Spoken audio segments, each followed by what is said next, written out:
dreamers.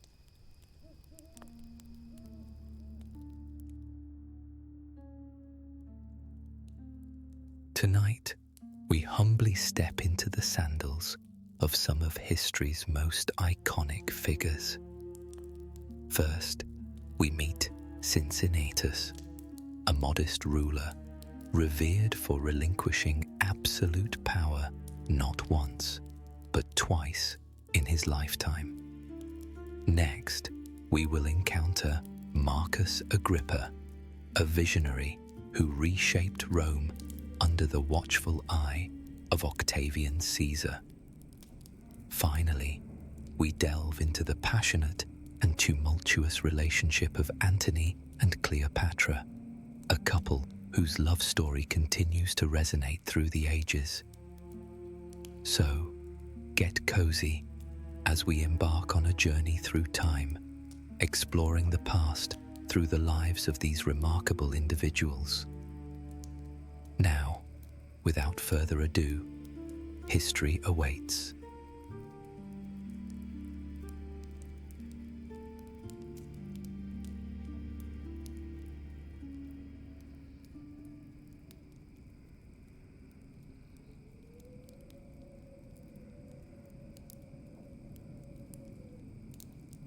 I feel the weight of my years pressing down upon me as surely as the plough once pressed into the rich soil of my lands. My breaths come shallow now, each one a labour greater than any field I ever tilled. The physician says I will not see another harvest, but I, Lucius Quinctius Cincinnatus, am not afraid. What Roman fears the natural order of things? We are born, we serve, we return to the earth. The cycle continues. My family moves quietly around my bedchamber. They have gathered from across the countryside, coming to witness an old man's final days. Their whispers reach me like distant thunder, respectful yet tinged with the inevitable grief of farewell. My daughter Quinta sits beside me, her hand resting on mine. Her face, weathered by decades of sun and wind, bears a striking resemblance to her mother. Rasilia has been gone nearly 30 years now, yet not a day passes that I don't feel her absence. She was my rock, when Rome called me to service and when I returned to my plough. She did not live to see my final years, but her wisdom guides me still. The Senate has sent another delegation, Quinta murmurs, her voice carrying the slight disapproval I've come to recognize in her. She inherited her mother's forthright nature. They wait outside. I manage a smile. Even as I die, they cannot leave an old farmer in peace. You were never just a farmer to them, she replies, adjusting the woolen blanket across my chest. Perhaps she is right, though in my heart, that is all I ever wished to be. The politics of Rome, the glory of command, these were duties I accepted, not honours I sought. My son Titus enters, his hair grey with age. Father, shall I tell the senators you will see them tomorrow? You need rest.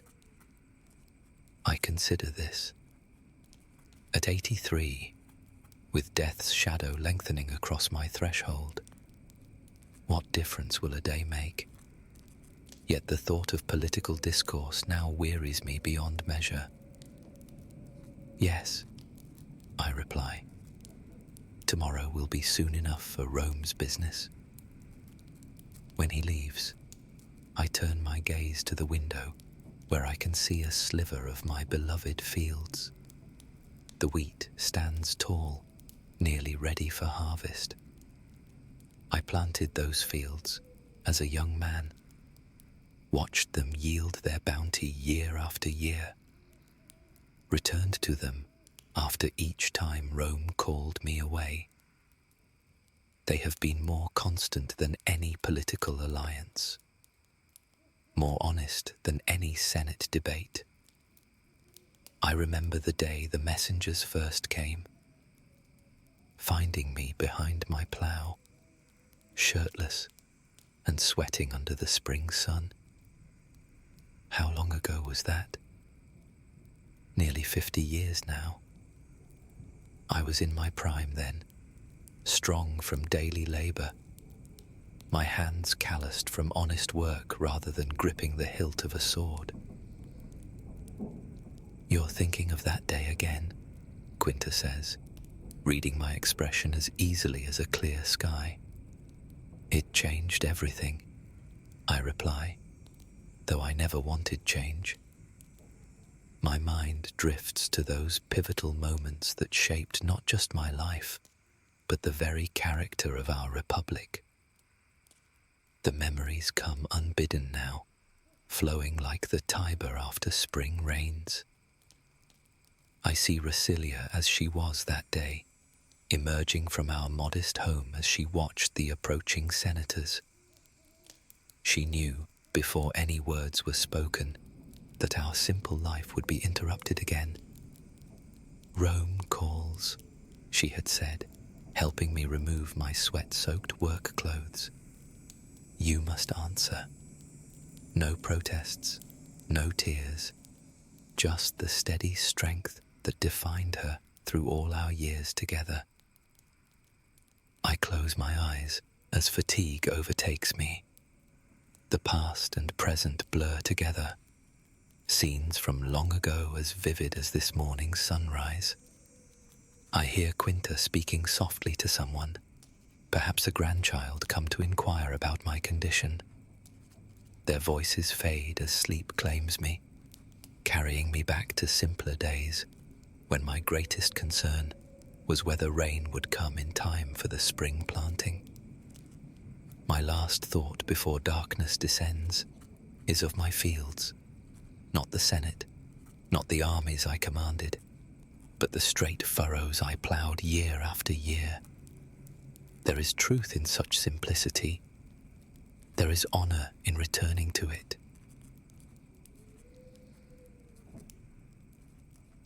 The morning light filters through the window, waking me from dreams of distant battlefields and Senate chambers.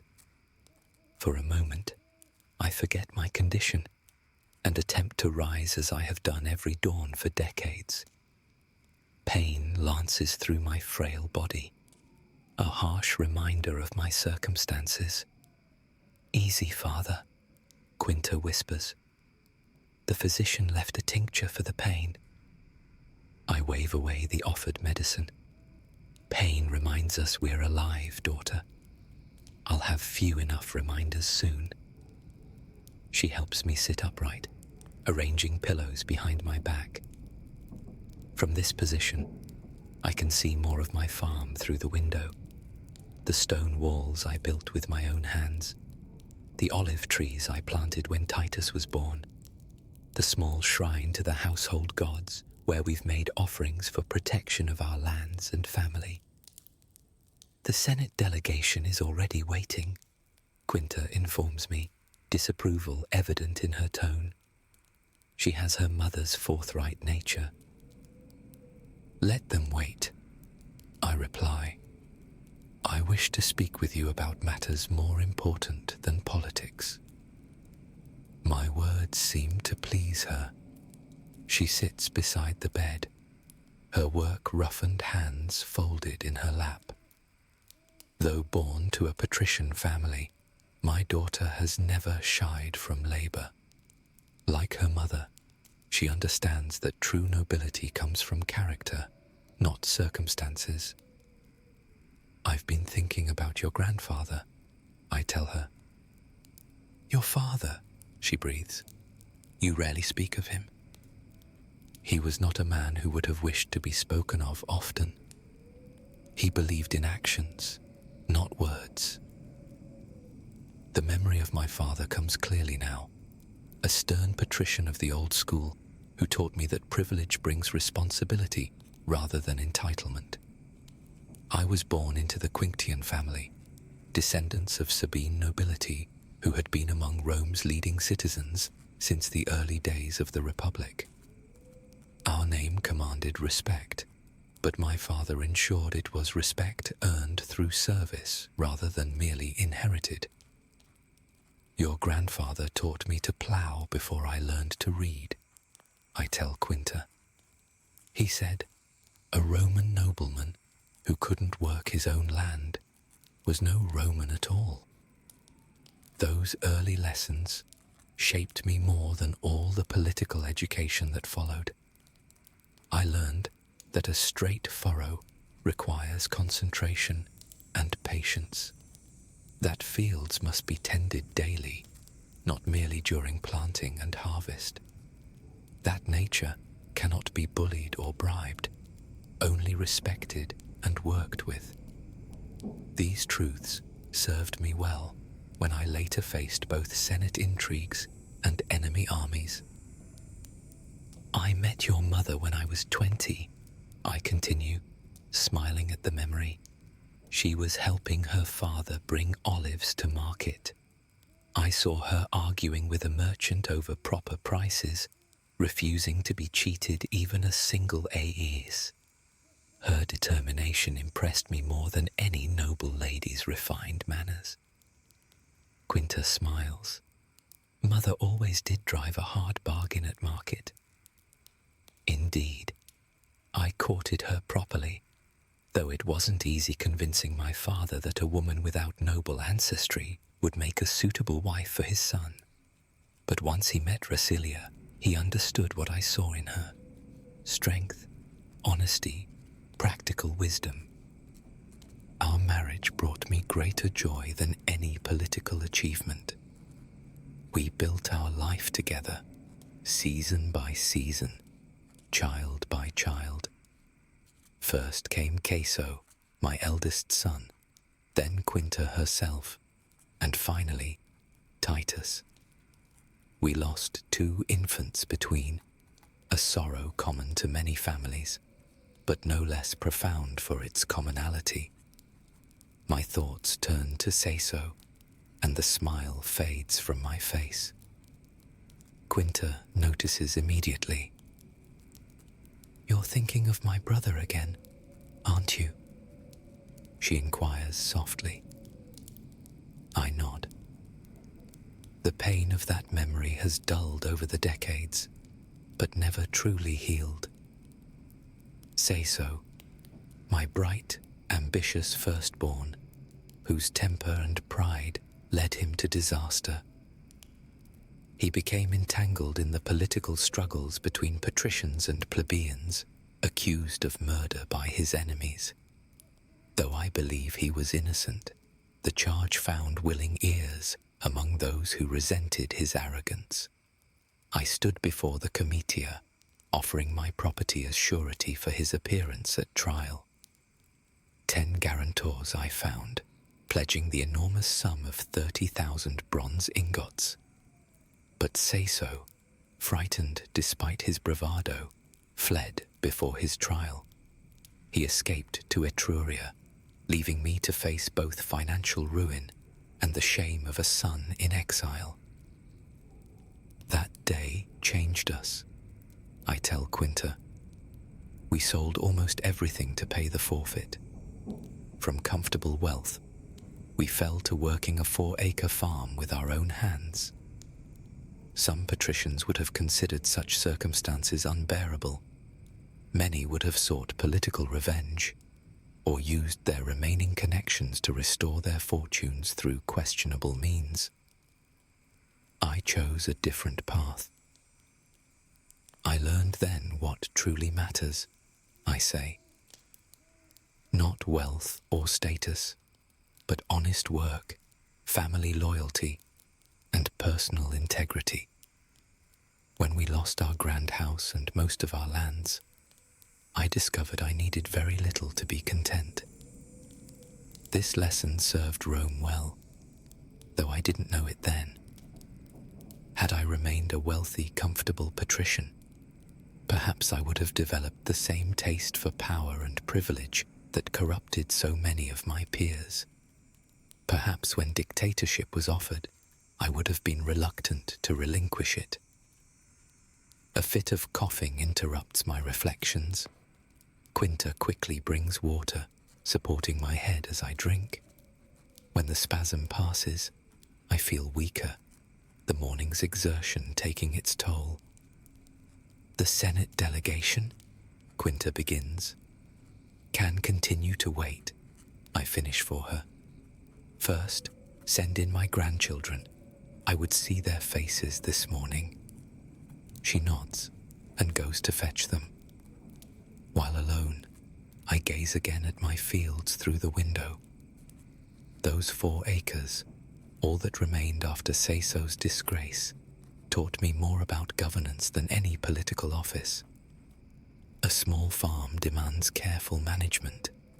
Resources must be allocated wisely, work distributed fairly, long-term needs balanced against immediate desires. The same principles apply to ruling a republic, though few politicians seem to realize it. The door opens, and my 6 grandchildren file in, from Lucius, now a man of 35, to little Marcus, barely 7 years old. They arrange themselves around my bed, their faces solemn yet curious.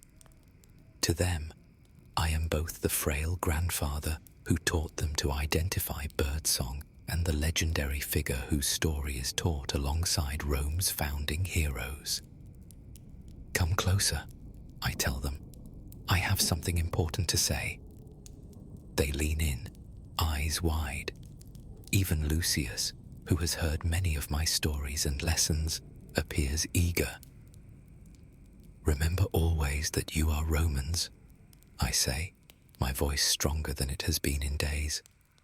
Not just citizens of a city, but heirs to an idea, that men can govern themselves through reason and law without masters or kings. This is the legacy you inherit, far more precious than land or gold. I look at each of their faces in turn, committing them to memory for whatever journey awaits me beyond death. Power is a plough, not a crown, I continue. It exists to serve others, not ourselves. When Rome called me to lead, I answered. When that duty was fulfilled, I returned to my farm. Remember this example when ambition tempts you, as it tempts all men. Their young faces register varying degrees of understanding, but I know these seeds of wisdom, planted now, may germinate in future years when they face their own tests of character. A knock at the door interrupts us. It is Titus, come to inform me that the Senate delegation grows impatient. I sigh, reluctantly accepting that even in my final days, Rome's business cannot be completely set aside. Send them in, I tell him. Let us hear what is so urgent that it cannot wait for an old farmer to die in peace. As my grandchildren file out, replaced by dignitaries in formal togas, I steel myself for one final performance of the role I never sought but accepted out of duty. Lucius Quinctius Cincinnatus, Rome's reluctant savior, the dictator who relinquished absolute power to return to his plough. The Senate delegation has finally departed, leaving behind elaborate promises of posthumous honors I neither desire nor deserve. They spoke of statues and memorials, of ensuring my legacy, as though my life were a political campaign requiring their management. I endured their speeches with what patience I could muster, thanking them for their consideration while deflecting their more grandiose proposals. Now I rest, exhausted by the effort of formal discourse. My daughter has returned to my side, her presence more comforting than any physician's remedy. Outside, The afternoon sun casts long shadows across the fields. Another day wanes. They never truly understood, did they? Quinta muses, following my gaze toward the window. Few men who seek power can comprehend those who do not, I reply. My mind returns to that pivotal spring day, nearly 50 years ago, when everything changed. I had been working since dawn, guiding my plough behind our only ox. The soil was good that year, rich and dark, promising a bountiful harvest if the gods favoured us with adequate rain. I remember the feel of earth beneath my bare feet, the strain in my shoulders as I guided the plough, the satisfaction of watching straight furrows form behind me. Then came the sound of horses and men approaching, unusual for our small farm that lay some distance from the main road. I saw them crest the hill, a delegation of senators and magistrates, their fine togas incongruous against the rural backdrop.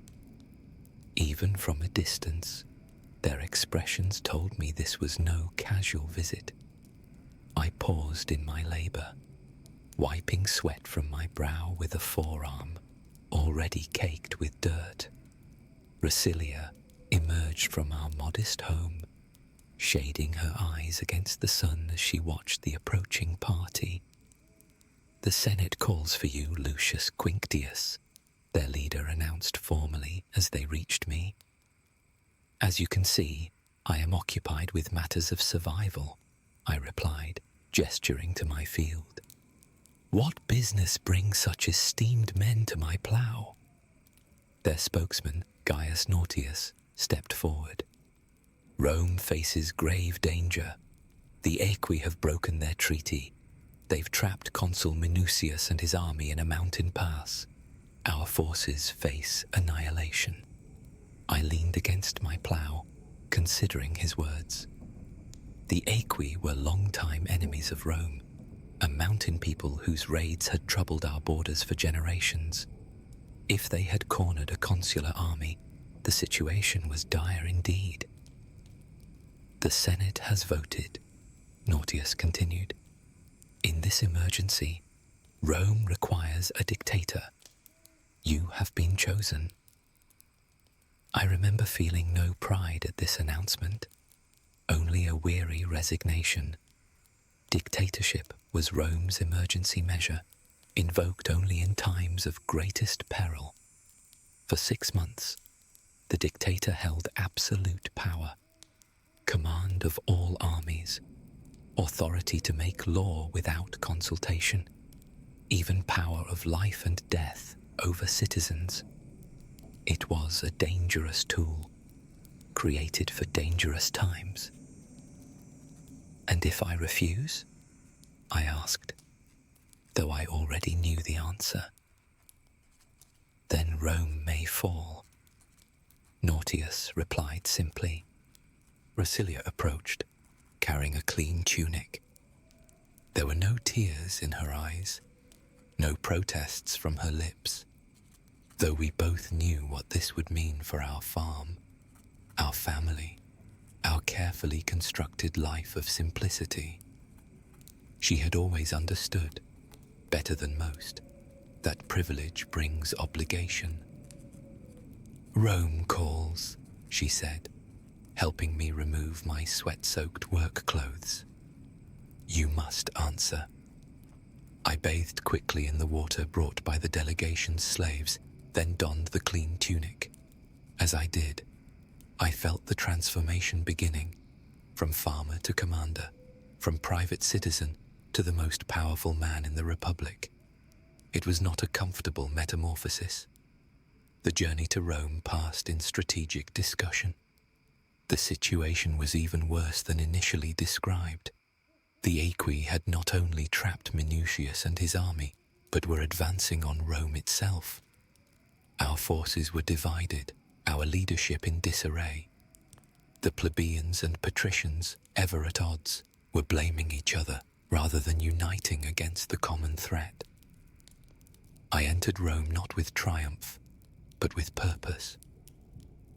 The familiar sights of the Forum, the Senate House, and the temples stirred memories of my earlier political life, before Caesar's disgrace and our retreat to agricultural simplicity.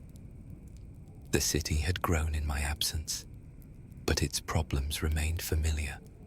Ambition, factionalism, the eternal struggle between the few and the many. The formal ceremony of investiture was brief. I stood before the assembled senators as they conferred upon me the most absolute authority any Roman could legally hold. The fasces, bundles of rods surrounding an axe, symbols of the power to punish and execute, were carried before me, doubled in number to signify my extraordinary authority. I accept this burden, I told them, not for glory or gain, but because Rome requires it. When the danger has passed, I shall return to my plough. Some nodded solemnly. Others exchanged glances that suggested skepticism. Few men willingly surrender power once they have tasted it. This was the lesson of history, from the kings Rome had overthrown to the ambitious nobles who routinely prolonged their commands through political maneuvering. That night, rather than occupy the grand residence offered to me, I returned to our family's old house in the city, long closed up, but still in our possession. Recilia joined me there, bringing only what she needed for a brief stay. Neither of us harbored illusions that this would be our home again. "They think you a fool," she said as we prepared for sleep. "A man who would give up absolute power." "Then they understand neither me nor power," I replied. "And what is it that they fail to understand about power?" she asked, though she knew my mind better than anyone. "That it is a burden, not a prize. That it exists to serve Rome, not the man who wields it. That it corrupts more surely than any disease of the body." She smiled then, the same smile that had first captured my heart decades earlier. "This is why Rome needs you, husband. Not for your military skill alone, but for your understanding of what power should be." That night, I slept poorly, my dreams filled with battling armies and the faces of men I would send to their deaths in the coming days. The responsibility weighed upon me more heavily than any physical burden I had ever carried. Morning came too quickly. I rose before dawn, as had been my habit on the farm, and began the work of saving Rome. My first order as dictator was to close all shops and suspend all private business throughout the city. Rome's situation demanded that every citizen focus solely on the crisis at hand. Those too old for military service were to guard the walls. All men of fighting age were to report to the field of Mars by sunset, bringing rations for 5 days and 12 defensive stakes each. 12 stakes? Questioned Titus Abusius, a cavalry commander I had appointed as my master of horse. "The men will grumble at carrying such a load alongside their weapons and armor." "Let them grumble," I replied. "When they see my purpose, they will understand." By nightfall, an army had assembled. Not the disorganized, quarreling factions that had allowed Rome to reach this crisis, but a force united by common purpose and discipline. I addressed them not with flowery rhetoric, but with clear direction. "We march tonight," I announced. "The Aequi believe they have time to finish Minucius before turning to Rome." We will prove them wrong. We marched through darkness, covering ground that would normally require 2 days of travel. I rode at the head of the column, setting a pace that challenged even the youngest soldiers. Some commanders lead from the rear, in comfort and safety. I have always believed a leader must share the hardships he imposes. Near midnight, I called a brief halt to rest the men. As they slumped to the ground, exhausted, I walked among them, not as dictator, but as fellow soldier. I spoke with centurions about their units, with individual men about their homes and families. Leadership, I have always believed, requires knowing those you lead, not just as tools to be used, but as men with hopes and fears. Before dawn, we resumed our march, reaching the vicinity of Mount Algidus by midday. From a ridge, we could see the Roman army under Minucius, surrounded in a valley by the Equian forces. They had constructed fortifications, but were clearly besieged, unable to break out or receive supplies. "The situation is grim, dictator," observed Abutius. "The Equi have chosen their position well." I studied the terrain, recalling hunting expeditions in these same hills during my youth. The Equi were mountain people who believed their knowledge of the terrain gave them advantage. But no man knows all the secrets of the land. "They have surrounded Minucius completely," I said, forming a circle with their forces. "Indeed, we cannot reach our countrymen without breaking through." "Then we shall not break through," I replied. "We shall surround those who surround." My plan was simple in concept, challenging in execution. While the Equi focused on containing Minucius, we would build a circumvallation, a ring of fortifications around the entire Equian force. The 12 stakes each man carried would form the foundation of this wall. "We will become the trap surrounding the trappers," I explained to my officers. "Cut off from supplies, retreat, or reinforcement. They must either fight us at a disadvantage or surrender." Work began immediately. Our men dug trenches, erected palisades, and constructed watchtowers in a great circle encompassing both the Equian army and the beleaguered forces of Minucius. I moved continuously around the growing fortifications, encouraging, correcting, and working alongside the men when hands were needed. By sunset, our ring was complete. As darkness fell, I ordered fires lit along our entire circumference, hundreds of blazes that illuminated our position while blinding the enemy to our numbers and dispositions. Then, at my command, the entire Roman army raised a great shout, a wall of sound that echoed across the valley. Inside their double trap, the Equi stirred in confusion. Their scouts brought reports of our encirclement. Their leaders debated responses. Meanwhile, Minucius and his men, seeing our fires and hearing our battle cries, gained new hope. I sent a messenger through enemy lines, a young soldier who volunteered to crawl through the darkness with my instructions for Minucius. By morning, both Roman forces would attack simultaneously, catching the Equi between hammer and anvil.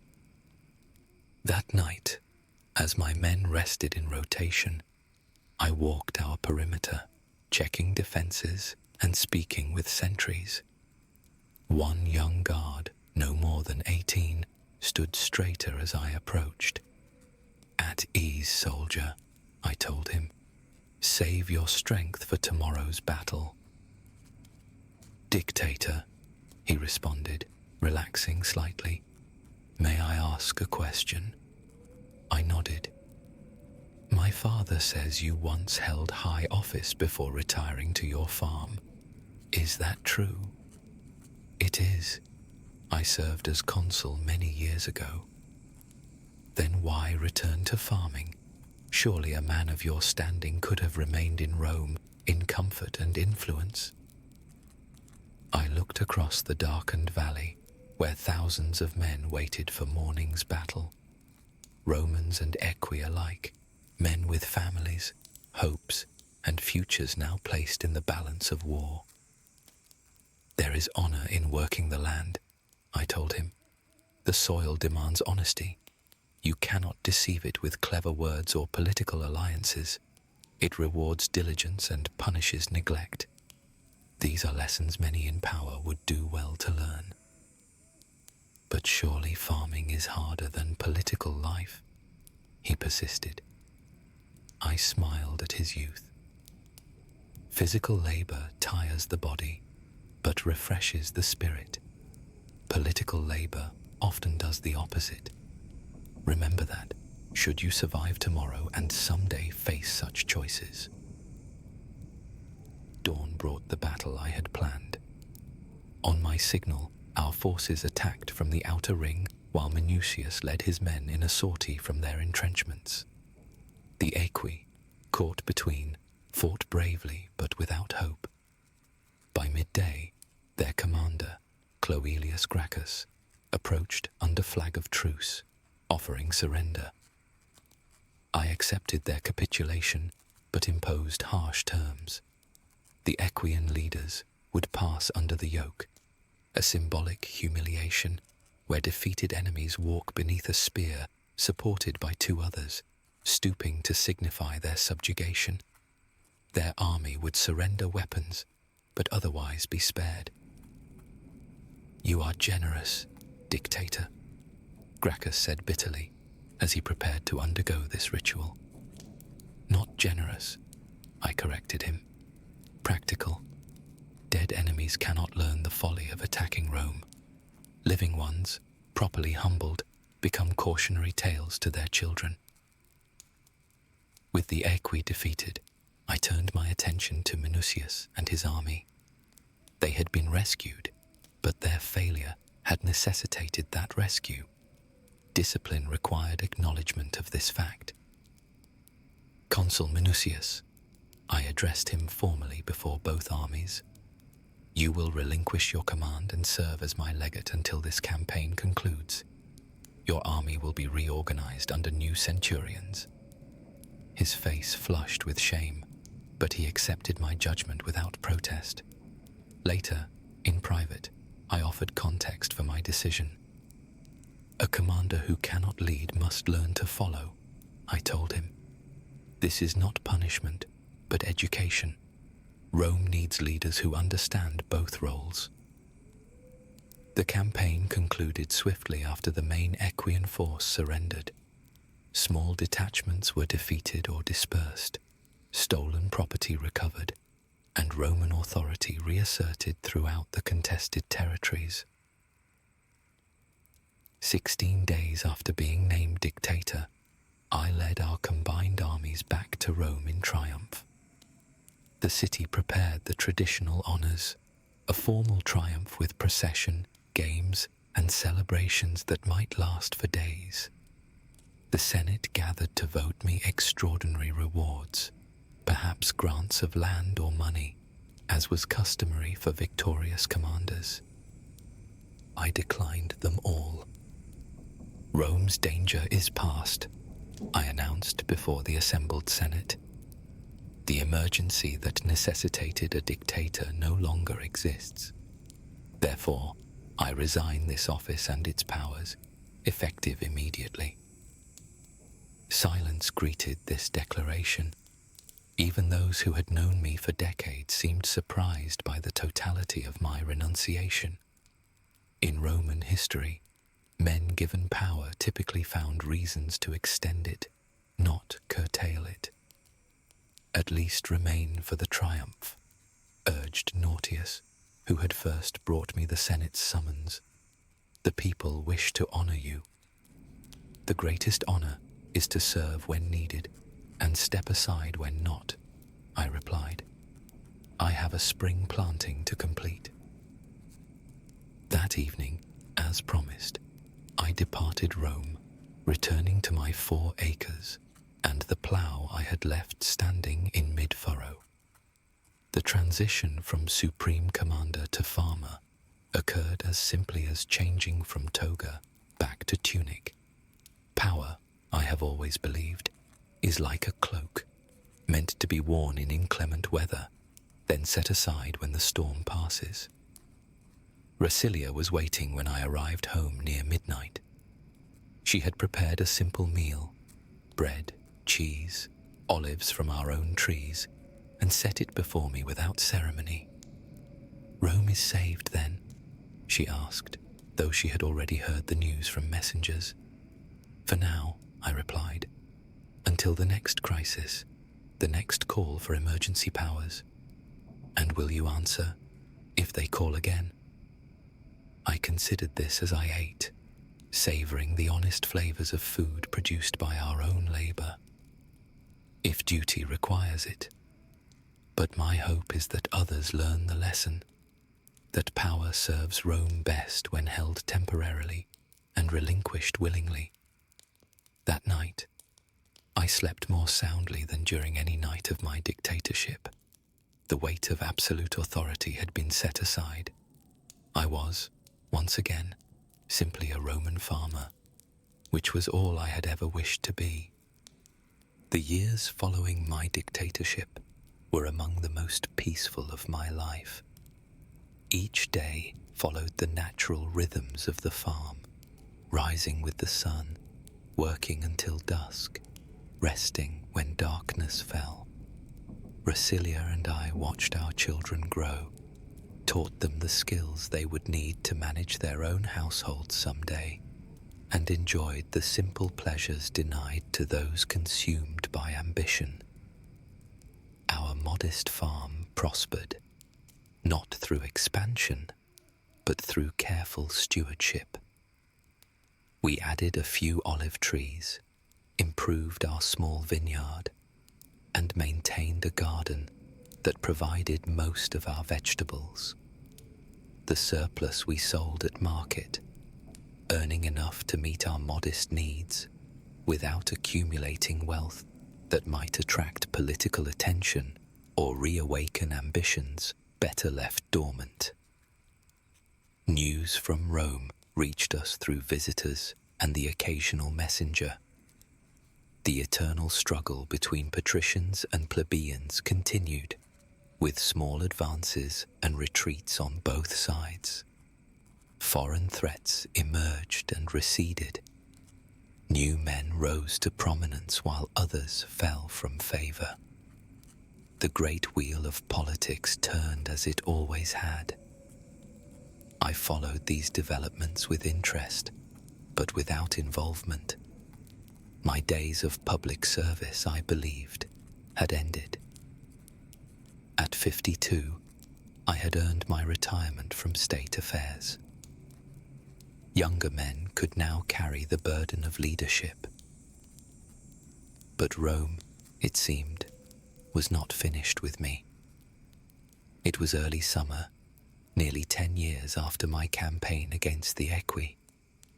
The wheat stood tall in our fields, the olive trees showed promise of a good harvest, and the vineyard required constant attention as the grapes formed.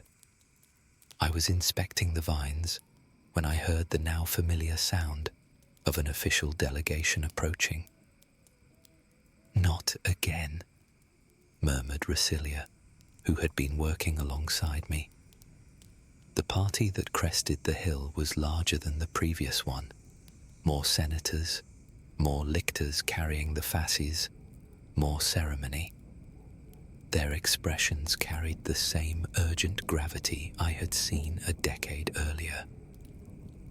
"The Senate and people of Rome require your service again, Lucius Quinctius," announced their leader, a young senator named Quintus Servilius. "Rome has many capable men," I replied, continuing to examine a vine that showed signs of disease. "Surely, one of them can address whatever situation concerns you." None with your particular reputation, Servilius said. We face not external enemies this time, but internal division that threatens to tear the Republic apart. He explained the crisis. Spurius Maelius, a wealthy plebeian knight, had been using his fortune to buy grain during a shortage and distribute it free to the commons. This apparent generosity masked dangerous ambition. According to informants, Maelius was stockpiling weapons in his home and plotting to make himself king. The consul Quinctius Capitolinus recommends you specifically, Servilius continued. The people trust you as a man who has held absolute power and willingly relinquished it. They will accept your judgment where they might reject another's. I looked toward Rasilia, whose expression told me what I already knew. Duty rarely arrives at convenient moments. One day, I told Servilius, Rome must learn to solve its crises without recalling old men from their ploughs. Today is not that day, he replied. And so, for the second time, I set aside my farmer's tools and donned the mantle of dictator. Once more, I entered Rome, accepted the doubled fasces, and assumed the awful responsibility of holding life and death power over my fellow citizens. This crisis proved more complex than the Equian invasion. Military threats are straightforward.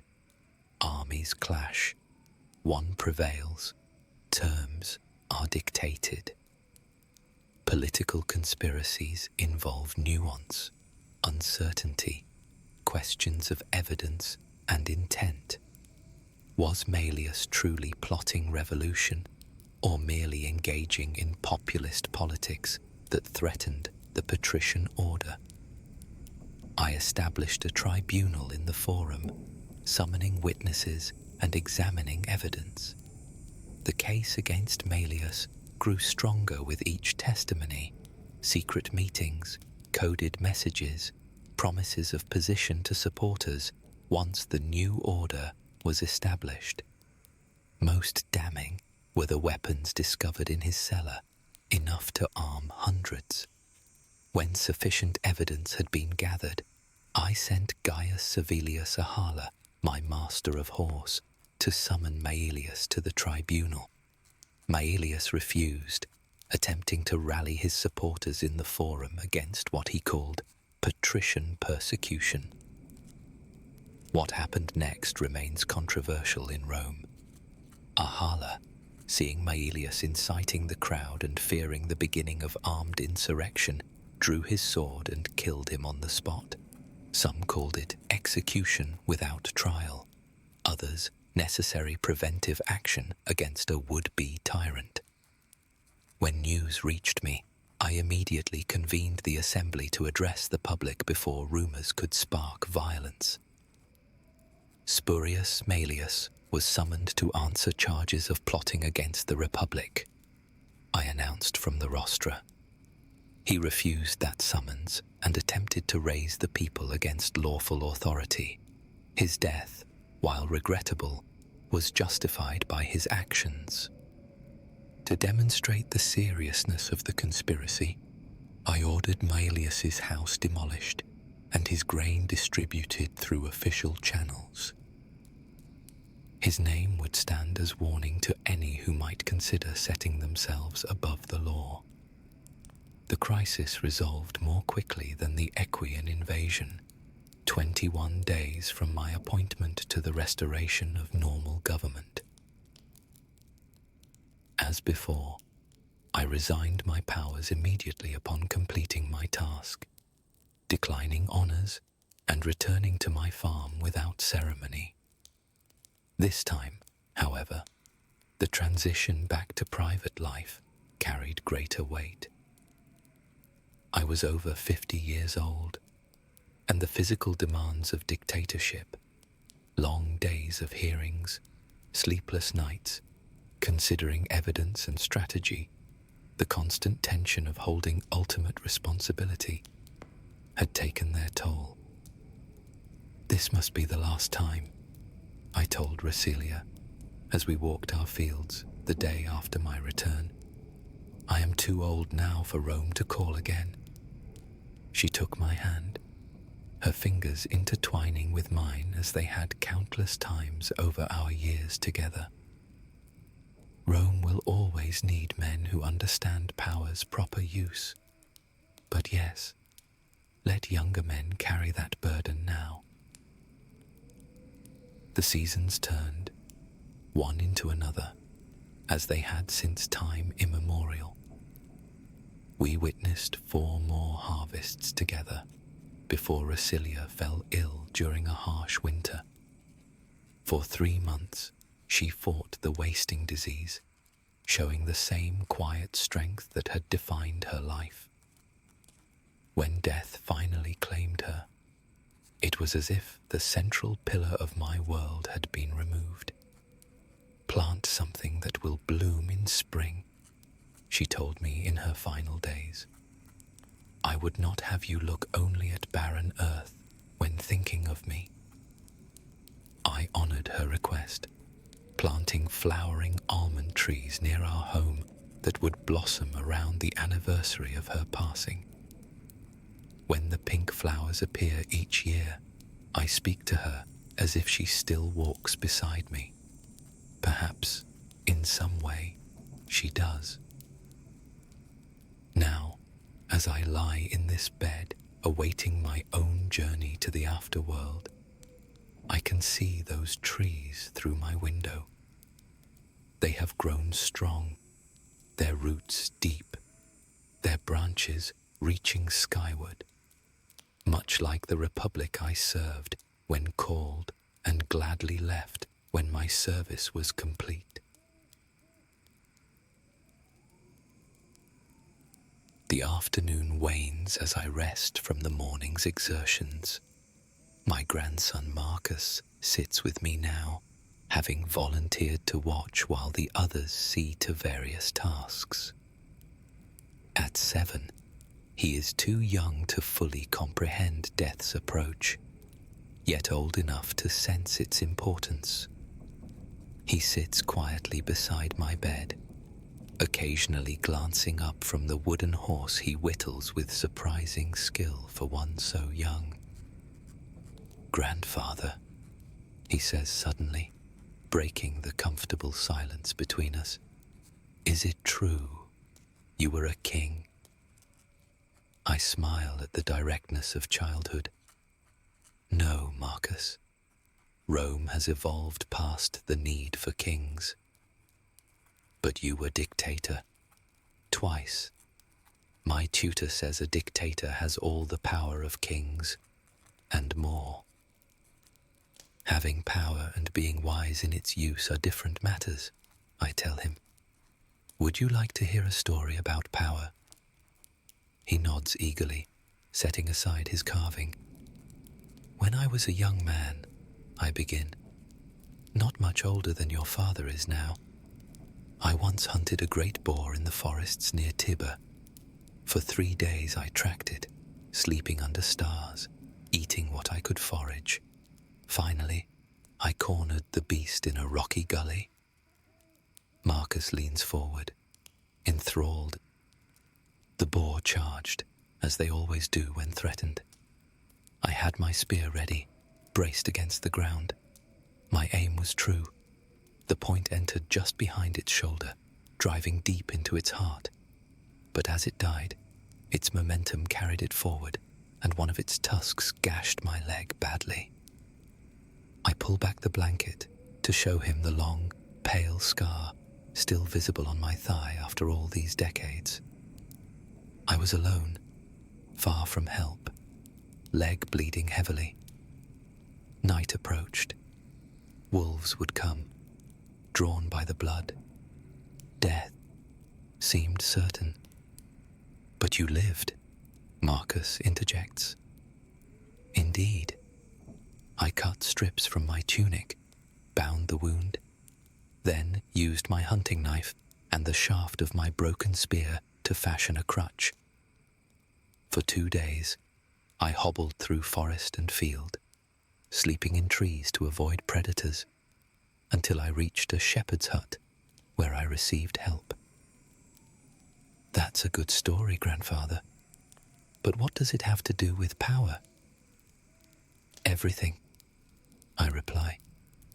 Power, whether a dictator's authority or a hunter's spear, is a tool for specific circumstances. I needed the spear to hunt the boar, but afterward, broken and bloodied, it became something else entirely, material for survival of a different kind. So too with political power. It exists to address specific threats, not to be held indefinitely for its own sake. He considers this, his young brow furrowed in concentration. So you gave up being dictator because the danger was gone, like throwing away a broken spear after the hunt. Not throwing away, I correct gently. Transforming. The spear became a crutch that saved my life in a new way. Power returned to its proper constitutional channels serves Rome better than power concentrated in one man's hands, no matter how benevolent he believes himself to be. Marcus nods, though I suspect the subtleties escape him. No matter, the seed is planted. In time, as he grows and faces his own relationship with authority, perhaps he will recall an old man's lesson. Titus enters, bringing me a cup of watered wine recommended by the physician. He smiles at his son, ruffling the boy's hair affectionately. Has grandfather been telling his hunting stories again? He asks.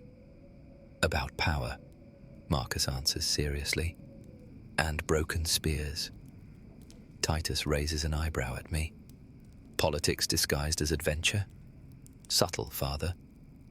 The best lessons often arrive disguised, I reply, accepting the cup and drinking slowly.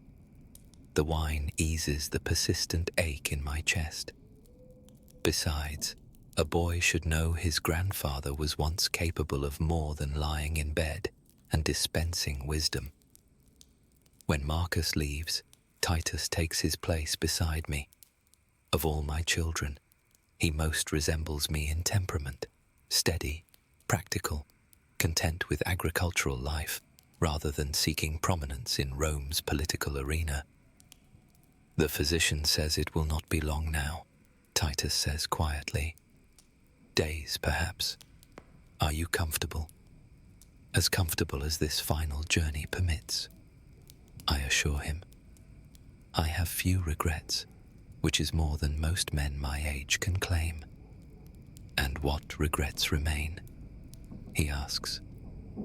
I consider this, that I could not save your brother Caesar from his own pride, that Rome continues to struggle with the same conflicts between wealth and poverty, privilege and exclusion that troubled it in my youth, that men still mistake power for accomplishment, mistrust for wisdom. You showed a different path, Titus says. Twice you held absolute authority and twice relinquished it willingly. History will remember this example. Examples instruct only those willing to learn, I reply. Already I hear of generals prolonging their commands through political maneuvering, of magistrates using office to enrich themselves, of noble families treating the republic as personal property. Then what hope is there? Titus asks, genuine concern in his voice. Hope resides in the Roman character, I tell him. In our best moments, we value duty above desire, service above self-interest.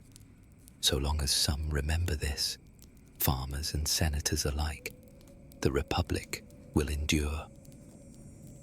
Our conversation is interrupted by the arrival of the physician, come to examine me again.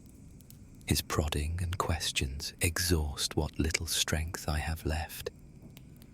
When he departs, promising to return in the morning, I find myself drifting between sleep and wakefulness, memory and present moment blurring like colours in a weaver's loom. I see again the battlefields of my youth, the Senate chamber during heated debates, the simple pleasure of walking my land at sunset. Faces appear, Rasilia in her prime, laughing as we harvested olives together. Caeso, bright with promise before ambition led him astray. Countless soldiers who served under my command, some living to old age, others sacrificed to Rome's necessities. What defines a life well lived? As darkness approaches, this question occupies my thoughts. Not wealth. I die with little more than I began with. Not power. I held it briefly and relinquished it gladly. Not even family, though mine has brought immeasurable joy. Perhaps it is consistency between belief and action, between private virtue and public service. The same hands that guided my plough also directed armies. The same principles that governed my household informed state policy when duty called me to leadership. I drift deeper into memory, traveling back to the day I officially ended my second dictatorship.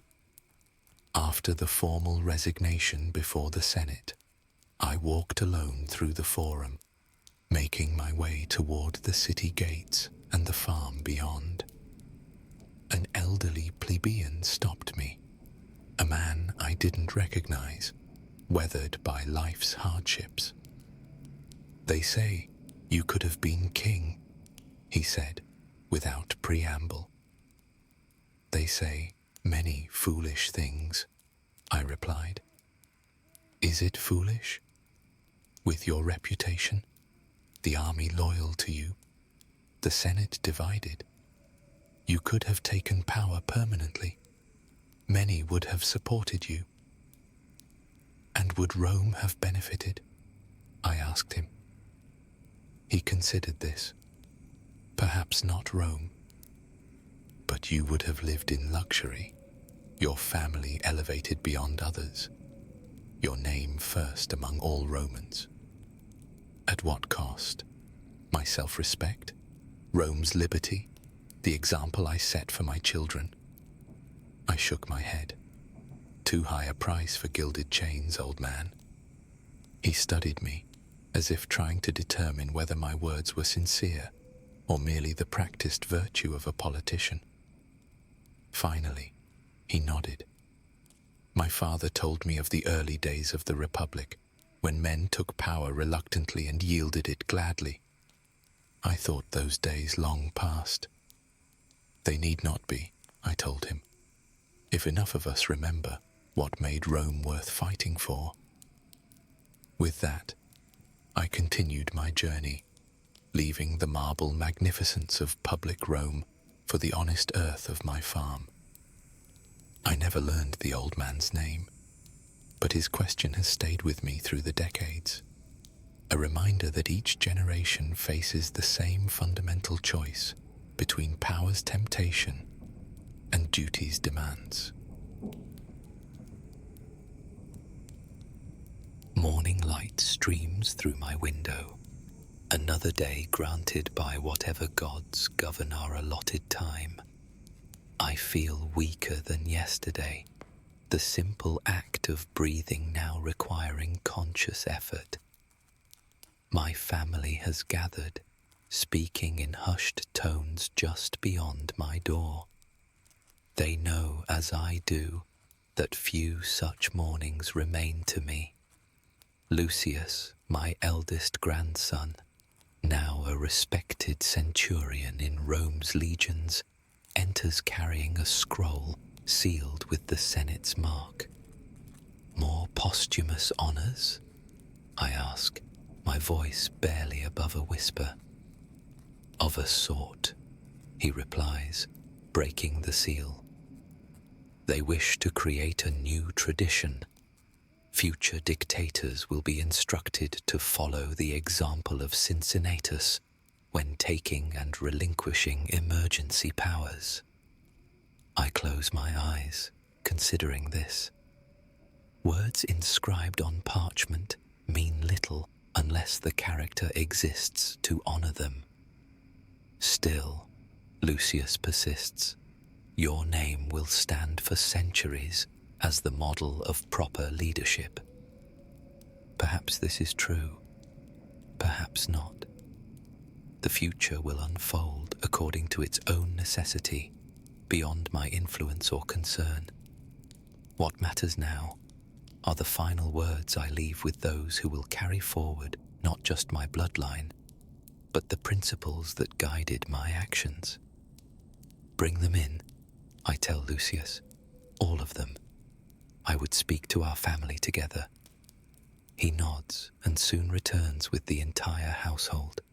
My surviving children, grandchildren, even great-grandchildren, the youngest barely able to walk. They arrange themselves around my bed, faces solemn yet composed. Romans do not wail and tear their garments at death's approach. We face it with the same dignity we strive to bring to life. I have been fortunate, I begin, each word measured to conserve strength, to live 83 years in interesting times. I have seen Rome threatened and Rome triumphant. I have held the highest power our republic offers and returned contentedly to the humblest labor. From these experiences, I offer you not commands, but observations. I pause, gathering strength for what must be my final lesson to them.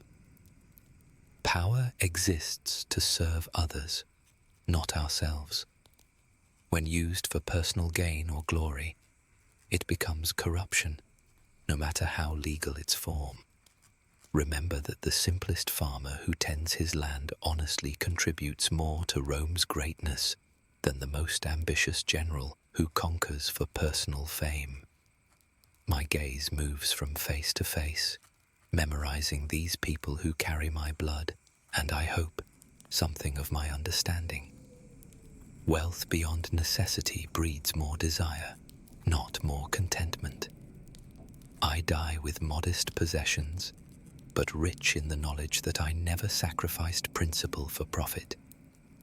This farm, small though it may be, has provided everything a reasonable life requires. A fit of coughing interrupts me. Quinta offers water, supporting my head as I drink. When the spasm passes, I continue, though my voice has weakened further.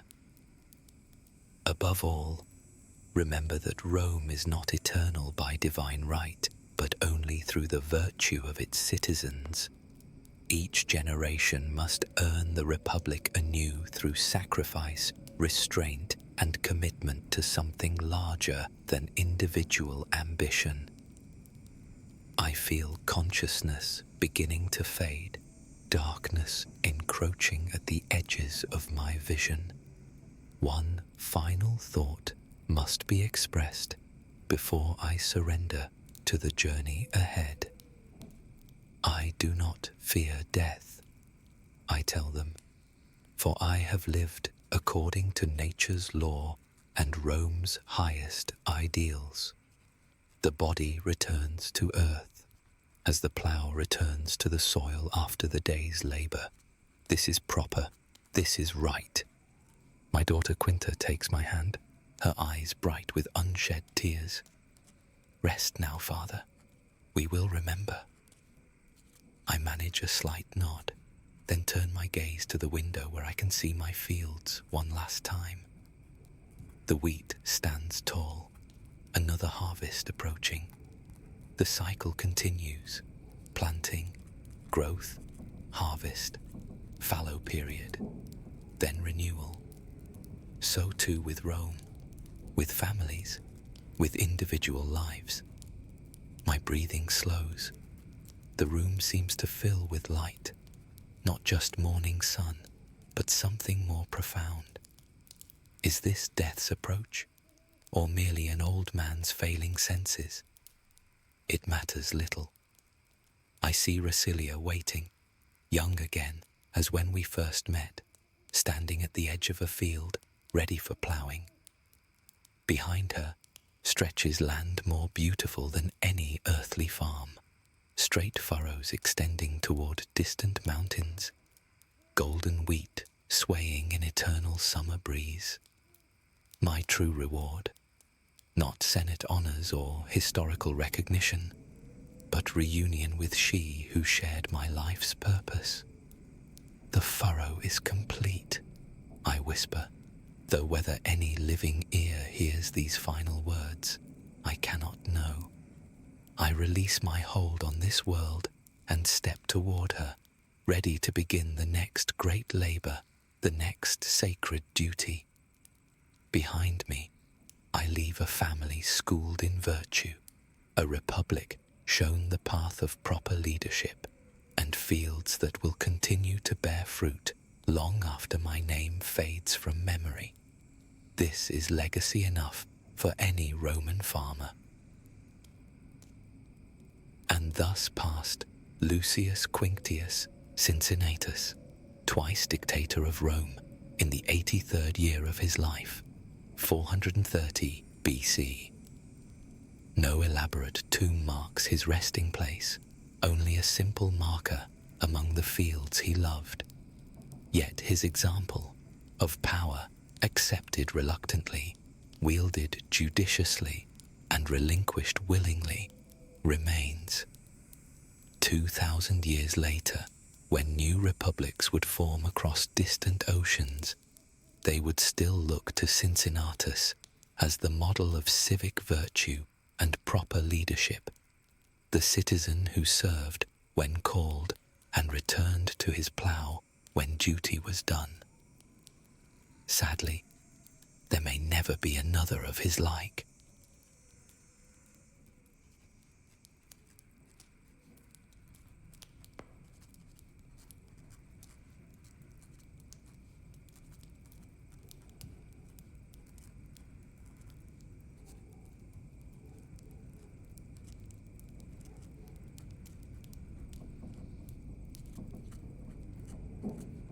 The fever comes and goes like the tide at Ostia. When it recedes, clarity returns, and I find myself drifting between present pain and vivid memories. My bedchamber on the Palatine Hill seems both familiar and strange, like a harbour visited long ago during campaign. The sounds of Rome, my Rome, filter through the shuttered windows, a constant reminder of the life that continues beyond these walls. 51 years of life have brought me here, to this ornate bed, with its carved cypress posts and fine Egyptian linens. The irony isn't lost on me. I, Marcus Agrippa, who slept on bare ground during countless campaigns, now lie surrounded by luxury that my father could never have imagined for his son. A slave adjusts my pillows with gentle hands. His name escapes me, which troubles my mind. I, who could remember the name of every centurion in a legion, now struggle with the identity of the man who tends to my basic needs. Perhaps it's fitting that as death approaches, the details begin to blur. Leave me, I tell him. I wish to rest. Alone now, my gaze wanders across the painted ceiling, one of my own designs, adapted from something I saw in Athens in my youth. How strange that in creating the face of Rome, I drew from all the conquered lands. We Romans have always been collectors of territories, of peoples, of ideas. Outside, a cart rumbles over stones I ordered laid. The sound reminds me of legions on the march, a rhythm that has followed me through decades. War and building, destruction and creation, the twin activities that have occupied most of my days. Augustus, still Octavian in my most private thoughts, will come soon. He always visits when the physicians look grave. Our lives have been intertwined since boyhood, though he soared while I provided the steady winds beneath his wings. I don't resent this. It was the natural order of things, like water flowing downhill. What to make of this life? A commoner who became consul 3 times. A general who never lost a battle. The builder of monuments that will stand for centuries. The friend of an emperor. The husband of his daughter. Father to children who carry the future of Rome in their veins. And yet, there are regrets that nestle in the corners of my mind, shadowy things that emerge when the fever rises, paths not taken, words unsaid, blood spilled that perhaps need not have been. The light shifts as the sun changes position. Time passes, slipping through my fingers like water from a broken aqueduct.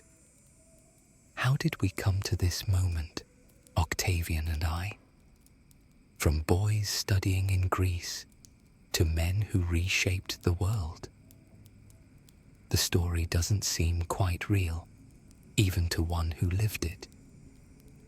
I close my eyes, not to sleep, but to see more clearly the images of the past. Yes, it begins to take shape now. The narrative of a life spent in service to a friend, to Rome, to an idea of what the world could be. If I am to leave anything behind besides stone and mortar, perhaps it should be this: the truth of how it was, as best as I can recall it. And so I begin to remember, deliberately now, starting at the beginning, with 2 young men and the future stretching before them, unwritten. The academy in Apollonia smelled of olive oil and dust. I recall the warmth of the stone bench beneath me as I watched the new arrival, a slender youth with careful eyes, who they said was the grandnephew of Julius Caesar himself. Octavian, they called him then. He walked with the confidence of one who knew his place in the world was assured. Yet there was something in his manner that spoke of calculation rather than arrogance. I was 19, he a year younger, though the difference seemed greater.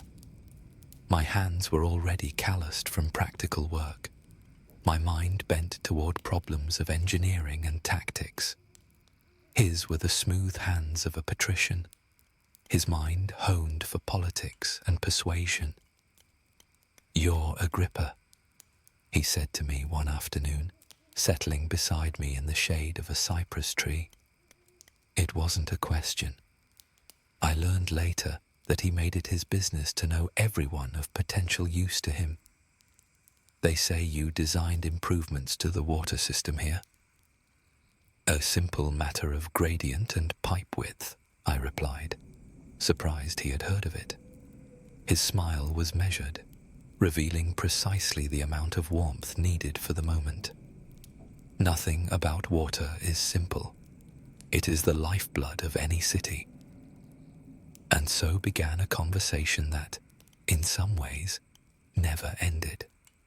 We spoke of Rome, of Caesar's campaigns in Gaul, of the merits of different building materials, of Aristotle and Plato. By sunset, I understood that his interest in me was genuine, if also practical. He collected people as others collected coins or statuary, each one valued for their particular qualities. My own family was respectable but undistinguished. My father had managed to provide me with enough education to lift our name from obscurity. But the gulf between my prospects and those of Caesar's heir was vast. Yet Octavian seemed unconcerned with such distinctions when it came to forming alliances. "Come to my quarters tomorrow," he said as we parted. "I've received some interesting correspondence from Rome." The next day, I found him surrounded by scrolls, his brow furrowed in concentration. "The political situation grows more complex," he told me, gesturing to the letters. "My great-uncle makes enemies as readily as he conquers territories." I remember thinking that this was an odd confidence to share with a near stranger. Only later did I understand that Octavian rarely said anything without purpose. He was testing me, assessing my discretion and my political acumen. Over the following months, we became inseparable. I found myself drawn to his vision of Rome, orderly, powerful, just. He, in turn, seemed to value my pragmatism and lack of pretension, where his other companions, like Maecenas, spoke of poetry and rhetoric. I spoke of bridges and siege engines. It amused him. "You see the world as it is, not as you wish it to be," he told me once. "That's rare and useful." Useful, the word that would define our relationship for decades to come. We were still in Apollonia when the news arrived. Caesar had been assassinated, stabbed 23 times in the Senate house. I found Octavian alone, his face a mask of control, though his hands trembled slightly as he held Caesar's will. "He adopted me as his son," he said quietly. "I am now Gaius Julius Caesar Octavianus." I remained silent, understanding that the world had just shifted beneath our feet. The carefree days of philosophical debates and architectural discussions were over. Octavian, Caesar now, in name if not yet in power, was looking beyond me, seeing the complicated web of alliances and enmities that awaited him in Rome. "Will you come with me?" he asked finally. It wasn't really a question. We both knew I would follow him, not just out of friendship, though that was real enough, but because even then, I recognized that his destiny would shape the destiny of Rome itself, and I wanted to be part of building whatever came next. "Of course," I said simply. He nodded, as if my answer confirmed something he already knew. "It will be dangerous. Others won't welcome my claim.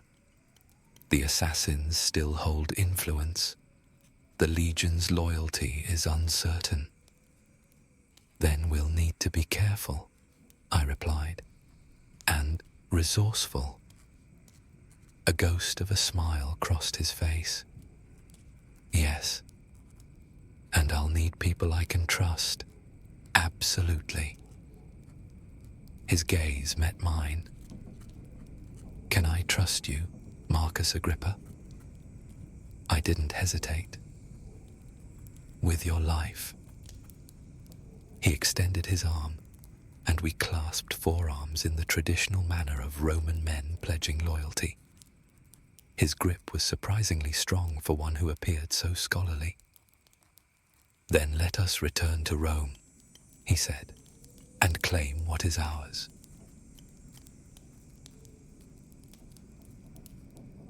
Rome, in the aftermath of Caesar's assassination, was a city holding its breath. I remember our arrival, Octavian moving with deliberate humility, refusing the escort of soldiers that his friends advised. "I come as Caesar's heir, not as a warlord," he said, though we both knew that force might eventually be necessary. The Senate was fractured, caught between relief at Caesar's death and fear of what would follow. Mark Antony, Caesar's right hand, had seized control of the treasury and Caesar's papers. He received Octavian with a smile that didn't reach his eyes, a powerful man humoring a boy he didn't consider a threat.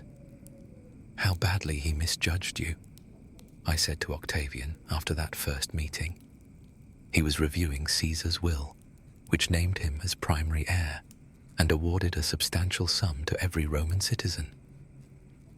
"Antony sees what most men see: my youth, my lack of military experience, my physical frailty. He doesn't understand that power comes in many forms." I was tasked with gathering information, the mood of the veterans, the loyalties of key centurions, the price of grain in the markets. Everything mattered. Everything was political. While Octavian maneuvered through the intricacies of senatorial politics, I built a network of informants that extended from the highest houses on the Palatine to the taverns of the Subura. The veterans were the key. Caesar's legionaries, now retired to farms across Italy, held both military skill and voting power. Octavian emptied his personal treasury to pay the bequests that Antony had withheld, selling family properties and borrowing heavily. "Is it wise to begin your political life in debt?" I asked him once. He was counting out coins himself, meticulous as always. "These men fought for my father. Their loyalty cannot be measured in sesterces, but their respect can be earned through honor. Caesar promised them this money. I will deliver it." I helped organize the payments, traveling to veteran colonies, looking into the weathered faces of men who had conquered Gaul with Caesar. They were skeptical at first, this slender youth claiming Caesar's name and legacy, but the money spoke loudly, as did Octavian's dignity and clear reverence for his adoptive father. Meanwhile, Rome's political landscape shifted like sand. Brutus and Cassius, Caesar's assassins, found their position untenable and fled to the east. Cicero emerged as a powerful voice in the Senate, initially supporting Octavian as a counterweight to Antony, whom he despised. "He thinks to use me as his puppet," Octavian confided in me after a particularly flattering speech from Cicero. "A young, malleable Caesar to be directed by the great defender of the Republic." "And are you malleable?" I asked, though I knew the answer. His smile was thin. "Only when it serves my purpose. Cicero forgets that I bear Caesar's name now. I will honor what that means." Meanwhile, the dance with Antony grew more complex. Open hostility gave way to reluctant alliance, then back to enmity. When Antony was declared a public enemy after taking his legions to Gaul, Octavian made the decision that would define our course. "We must raise an army," he told me privately. I pointed out the obvious. "The Senate won't grant you command. You're 19 years old with no military experience." "Then I'll take command," he replied, his voice soft but implacable. "Caesar's veterans will follow Caesar's son." What followed was our first taste of civil conflict. I found myself organizing troops, despite having only theoretical knowledge of military matters. What I lacked in experience, I made up for in methodical planning and a willingness to learn from the veteran centurions who joined our cause. The first real shock came when the political winds shifted again, and Octavian marched those same troops on Rome itself. The Senate, which had refused him the consulship, suddenly found 8 legions at the city gates. I remember the stunned faces of the senators as they reversed their position and granted him the office that they had denied only days before. Later, in private, I questioned the action. "We've set a dangerous precedent. using Roman troops against Rome itself. Octavian was reviewing dispatches, seemingly untroubled. Sulla did it. Caesar did it. The Republic has been dying for 50 years, Agrippa. We're not killing it. We're determining what will replace it. Then came the pact that would change everything. The Second Triumvirate, an official alliance between Octavian, Antony, and Lepidus, granted extraordinary powers to restore the Republic. The price of this alliance was the prescriptions, death lists of their political enemies, including, to my horror, Cicero himself. I still remember Octavian's face when he returned from the meeting where the names were decided. Pale, composed, but with something haunted in his eyes. "It's done," he said simply. I didn't ask for details. Some burdens were his alone to bear, though I would have taken them if I could. Instead, I focused on what came next. The pursuit of Brutus and Cassius, who had raised armies in the east. My first true command in Gaul taught me what no book or tutor could: the weight of men's lives in my hands. I was young, barely into my 20s, facing grizzled tribal chieftains and hardened Roman veterans who measured me with skeptical eyes. Those early campaigns were a baptism in blood and strategy, in learning when to negotiate and when to strike without mercy. I remember a night before a decisive battle against rebellious Gallic tribes. My tent was lit by a single oil lamp, campaign maps spread before me, the sounds of the legion at rest humming in the background. A centurion entered. Rufus, I believe, a man who had served under Caesar himself. "The men wonder if we attack at dawn," he said bluntly. "We do," I confirmed. "Tell them to prepare." He hesitated, unusual for a man of his experience. "The enemy holds the high ground, sir. Their numbers are greater." "They're divided," I explained, pointing to the map. 3 tribal factions with old grievances. They've allied against us, but that alliance is fragile. We'll strike here, at their center, where the tribal boundaries meet. When pressure is applied, old hatreds will resurface. Rufus studied the plan, his weathered face thoughtful. "Caesar would have approved," he said finally, and I felt a surge of pride that I tried not to show. The battle unfolded exactly as I had predicted. Our concentrated force drove a wedge between the tribal contingents, and within hours, their united front collapsed into 3 separate retreats. It was my first significant victory, won through understanding human nature as much as through military tactics. Word of the success reached Octavian, who was by then engaged in the complex dance of power with Antony after their victory at Philippi.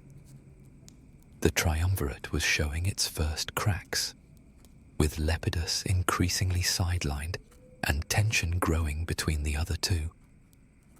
When I returned to Rome, Octavian greeted me with rare public warmth. "My Agrippa returns victorious," he announced to the gathered dignitaries. "Rome's newest general proves his worth." Privately, he was more measured. "You've done well," he told me in his study, "but greater challenges await us. Sextus Pompey controls Sicily and threatens our grain supply. The people grow hungry and restless." Sextus Pompey, son of Caesar's old rival Pompey the Great, had established himself as a naval power, controlling the Mediterranean shipping lanes and styling himself as the scourge of Neptune. His pirate fleet raided the Italian coast with impunity, and attempts to defeat him had ended in embarrassing failures. "The problem is naval," I told Octavian after studying the reports. "We cannot beat him at sea with our current fleet." "Then we need a new fleet," he replied simply. What followed was perhaps my greatest engineering achievement to that point. I designed and oversaw the construction of a new type of warship, heavier, more stable, equipped with innovative grappling devices that would transform naval battles into the kind of infantry engagements that Roman forces excelled at. The key was Lake Avernus, near Naples, a protected body of water where we could train our sailors away from Pompey's prying eyes. I had a channel dug to connect it to the sea, creating in essence a private naval academy. There, through relentless drilling, I turned land soldiers into marines and inexperienced captains into a coordinated fleet. When we finally met Pompey's forces off Naulochus in 36 BCE, the result was decisive. My new ships, with their Corvus boarding bridges and skilled marines, overwhelmed Pompey's more maneuverable but lighter vessels. By day's end, we had captured or sunk most of his fleet. Sextus Pompey fled to the east, where he would eventually meet his death. But it was Actium, 5 years later, that would secure our place in history. The final confrontation with Antony and Cleopatra came after years of deteriorating relations. As reports filtered back of Antony's increasingly erratic behavior, proclaiming Cleopatra's son by Caesar as the legitimate heir, distributing Roman territories to his children with the Egyptian queen, adopting Eastern customs and dress, the political rhetoric in Rome turned venomous. Octavian, ever the master of public opinion, painted Antony as a traitor to Roman values, bewitched by a foreign queen and ready to subordinate Rome's interests to Egypt's. When he arranged to have Antony's will, or what he claimed was Antony's will, read publicly, revealing plans to be buried in Alexandria rather than Rome, the outrage was palpable. War was declared, not on Antony directly, but on Cleopatra, a clever political maneuver that framed the conflict as Rome against a foreign enemy rather than another civil war.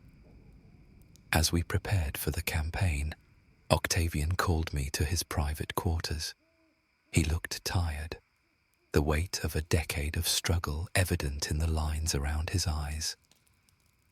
"It ends with this, one way or another," he said. "Either we emerge victorious and united, or Rome fractures permanently." I nodded, understanding the stakes. Antony is still beloved by many of his troops. He's an experienced general. "And you are a better one," Octavian replied with uncharacteristic directness. "I'll handle the political battlefield. The military one is yours." And so, we came to Actium in 31 BCE, where the fate of Rome would be decided. Antony and Cleopatra had established a massive camp on the promontory, with their fleet anchored in the gulf below. Their combined forces outnumbered ours, but months of blockade had taken a toll on their supplies and morale. My strategy was patience, cutting off their supply lines, preventing reinforcements, waiting for disease and hunger to do what our swords might not. It worked better than I had dared hope. Deserters came to our camp daily, bringing intelligence and weakening Antony's position. When Antony finally decided to break out with his fleet, I was ready. The battle itself was chaotic, as sea battles always are. The smoke of burning ships, the screams of drowning men, the crash of ramming timbers. commanded from a swift Liburnian galley, directing our squadrons to cut off any attempt by Antony's larger vessels to escape to open water. The turning point came when Cleopatra's squadron suddenly raised their sails and fled through a gap in our lines, with Antony following in a fast quinquereme. The sight of their leaders abandoning them broke the remaining Egyptian and Antonian forces. By sunset, the sea was littered with the wreckage of their fleet, and their army, still on shore, surrendered within days. Victory was complete, but as I watched Octavian receive the news, his expression was complex, relief mixed with something like regret. He and Antony had been allies once, then enemies, then allies again before this final break. There was history there that even I wasn't fully privy to. He was once a great Roman, Octavian said quietly when we were alone. He chose Egypt over Rome, I replied. Octavian shook his head slightly. He chose love over duty, a human failing, not a Roman one. I didn't know how to respond to that. Duty had always been my lodestar, as it had been for Octavian. The idea of setting it aside for personal feelings was foreign to me then. Perhaps it still is, even now as I contemplate the end of my own story. The memories recede like a tide, leaving me once more aware of my bedchamber and the failing body that confines me here. The light has shifted. It must be late afternoon now.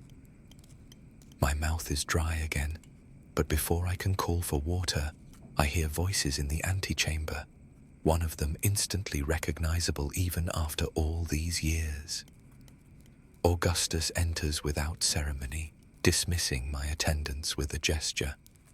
Though he now bears the weight of empire on his shoulders, to me he is still in many ways the calculating young man I met in Apollonia. Time has whitened his hair and added dignity to his bearing, but his eyes remain the same, keen, assessing, rarely revealing more than he intends. "My Agrippa," he says, taking the seat beside my bed. The possessive is both affectionate and accurate. I have been his in all the ways that matter. His general, his advisor, his friend, his son-in-law, the executor of his vision. "Caesar," I respond, my voice stronger than I expected. Even in private, I rarely use his personal name anymore. The weight of his titles, Augustus, Princeps, Imperator, has created a distance between us that affection can bridge, but never quite eliminate. He studies my face with the same attention he might give a diplomatic dispatch. The physicians say the fever has worsened. Physicians say many things, most of them wrong. A smile touches his lips. Still the pragmatist, even now. He reaches out, surprising me by taking my hand. Such gestures don't come naturally to him. "Rome needs you to recover." "Rome?" I reply. "Or you? Is there a difference?" he asks. And for a moment I glimpse the vulnerability beneath the imperial mask. Augustus has created a system of governance that theoretically could continue without him, but it is held together by the force of his personality and the network of loyalties he has carefully constructed. Of those loyalties, mine has been perhaps the most constant. "Rome will endure," I tell him. "It always does." He doesn't respond directly to this. Instead, he changes the subject. "Julia asks about you daily. She wanted to come, but I thought..." He trails off, uncharacteristically uncertain. "My wife, his daughter, political marriage that became something more complex over time. It's better she remember me as I was, I say, sparing him the need to explain. Julia, beautiful and clever, deserves more than watching an old man struggle for breath. Augustus nods, relieved. The children are well. Young Gaius shows great promise. Perhaps he'll have your military instincts. We both know this for the hopeful fiction it is. My sons by Julia, Gaius and Lucius, are being groomed as Augustus's heirs, but neither shows the particular aptitude for command that defined my career. Still, the fiction comforts us both. This idea that something of my abilities might continue in the next generation. The Pantheon renovations continue, Augustus says after a moment of silence. The marble for the new portico arrived from Carrara last week. Magnificent pieces. My temple to all the gods, one of my proudest achievements as an architect and builder. Ensure the drainage channels are properly angled, I tell him, falling automatically into the role of master builder. The original design had flaws that caused pooling during heavy rains. He smiles again, more genuinely this time, always attending to details others would overlook.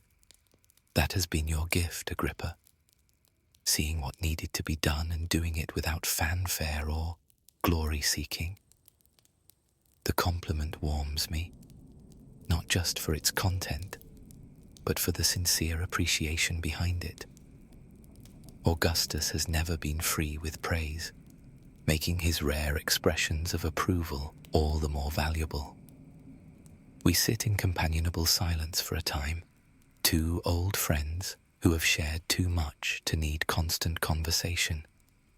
Through the window comes the distant sound of hammering, another building project underway in the eternal construction site that is Rome. How fitting that my final days are accompanied by the sounds of creation. Do you remember, Augustus says suddenly, the night before Actium, when you came to my tent with the final battle plans? Of course. How could I forget? The culmination of years of preparation, the eve of the conflict that would determine the fate of Rome itself. You were so certain, he continues, his gaze distant with memory. Not arrogant, never that, but absolutely clear in your strategy. I slept soundly that night, knowing you had matters in hand. It may have been the most important gift you ever gave me, that certainty, that peace of mind. I'm moved by this confession, this acknowledgement of the trust between us. We complemented each other, I reply. Your vision, my execution. More than that, he insists. You've been... He pauses, searching for words, which is unusual for a man renowned for his eloquence. You've been the foundation upon which I built everything. The one person who never wanted my position, only wanted to help me secure it. A stiff knock on the door interrupts before I can reply, and Caesar is beckoned away by urgent matters. I will visit you again soon, old friend, he assures me before reluctantly leaving my side. Once more, I find myself in solitude, contemplating my existence as it slowly draws to an end.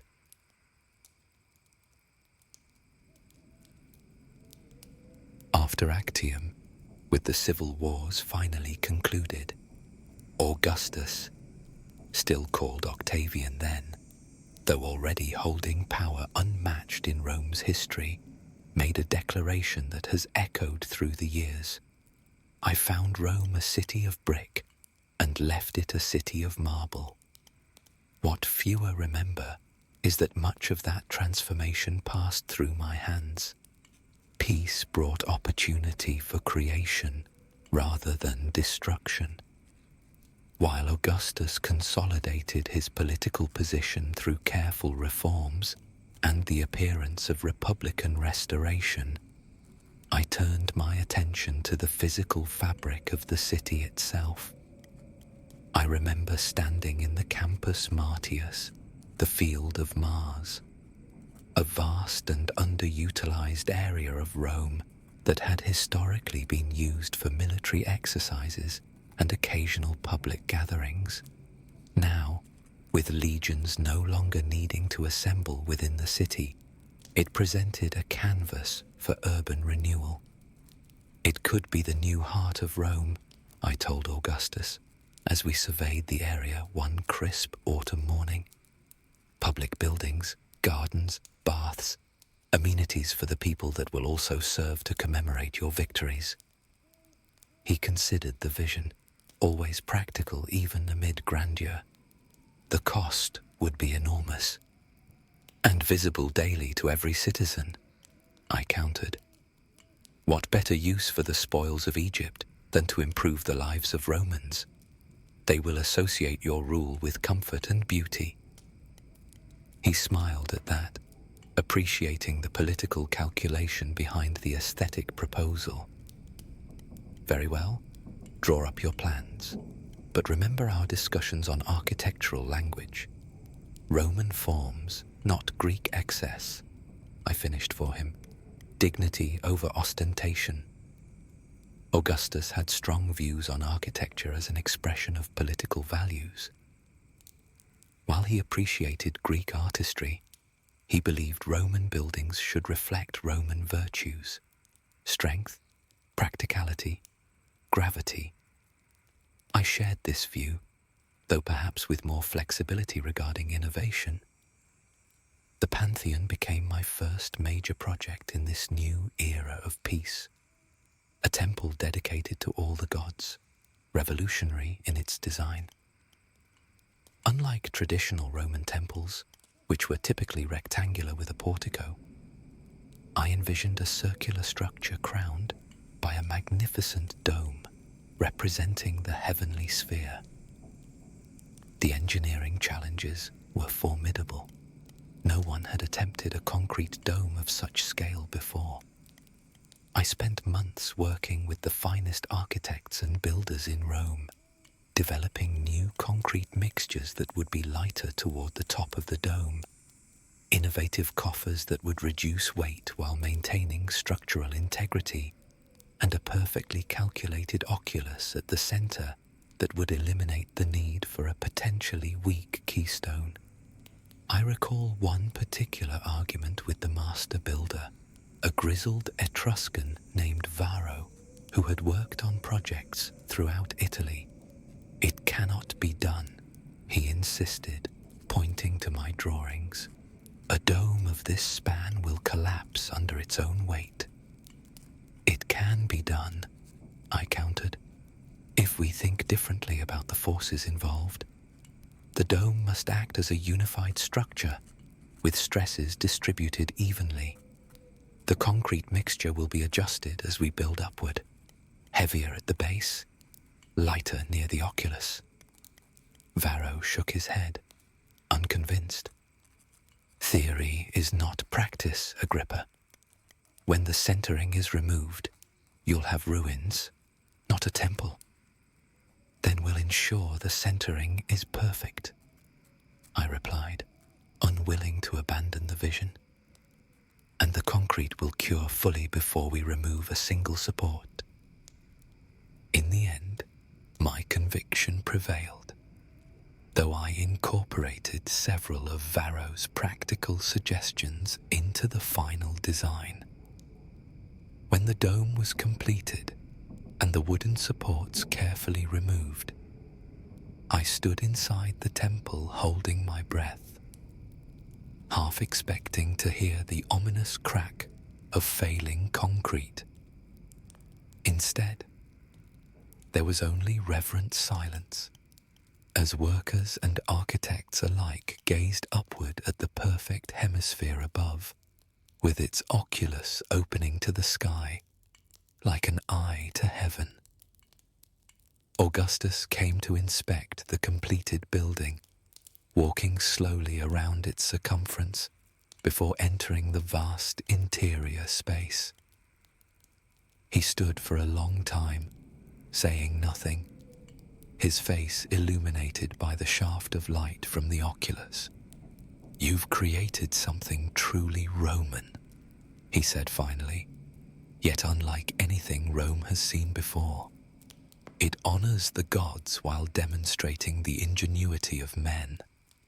His approval meant more than any formal honor or title could have. The Pantheon became a symbol of the new age. Augustus's political stability manifested in architectural innovation. But the Pantheon was only the beginning.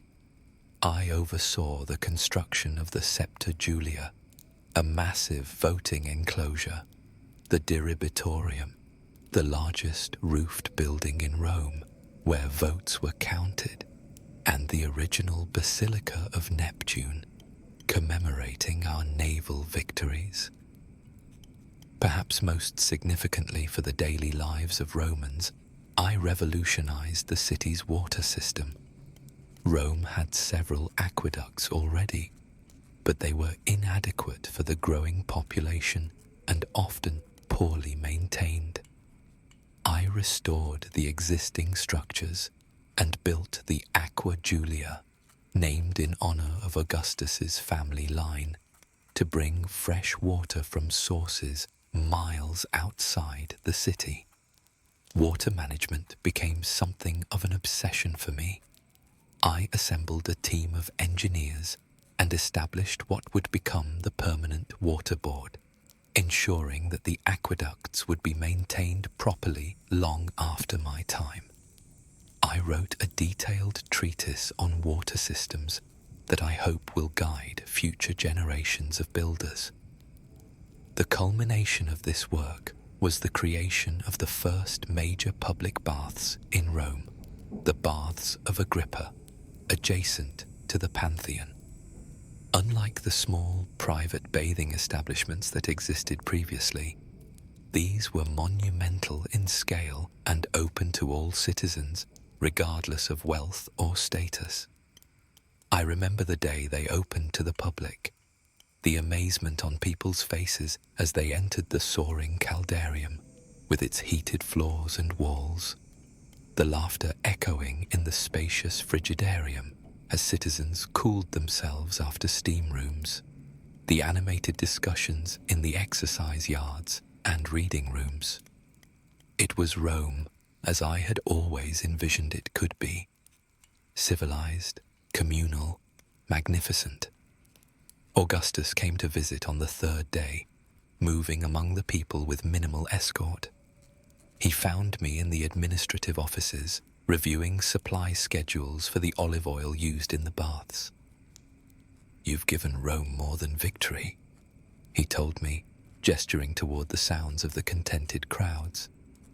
"You've given them civilization they can touch and use daily. Clean water and public hygiene will do more for Rome's greatness than another conquered province," I replied. He smiled at that.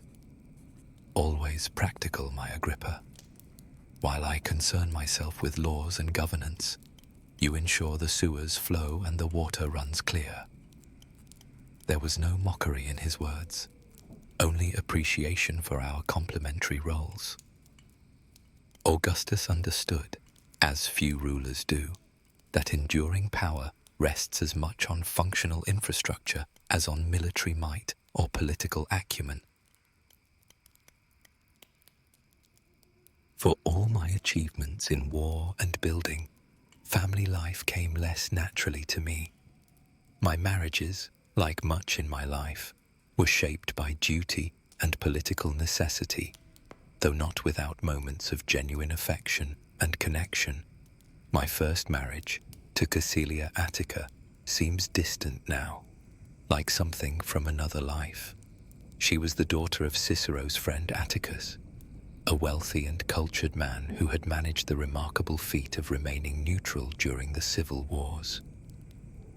Our union was arranged when I was still establishing myself, a useful connection to the equestrian aristocracy for a young man of modest origins. I remember her as quiet and scholarly, with a love of Greek poetry that I admired but didn't share. My duties kept me away for long periods, first with Octavian's campaigns against Pompey's son, then with my own commands in Gaul. When I returned to Rome after significant victories, I found I had become a stranger in my own home. "You speak to me as you might to a respected acquaintance," Caecilia said to me one evening as we dined in formal silence. "With courtesy, but no intimacy. The campaigns leave little room for softer thoughts," I replied, not unjustly.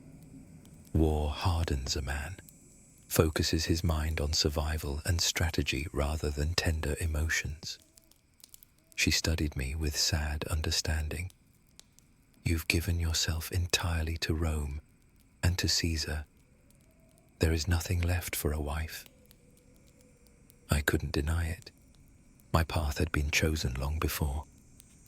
That day in Apollonia when I pledged myself to Octavian's cause.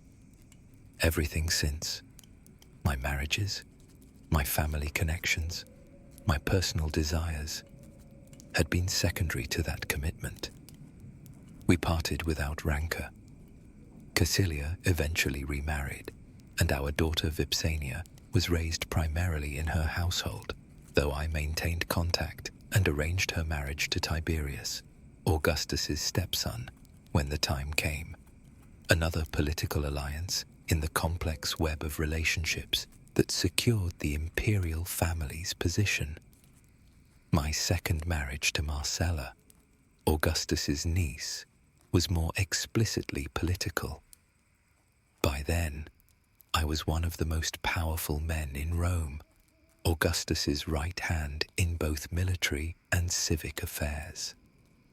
Binding me closer to the imperial family through marriage made strategic sense.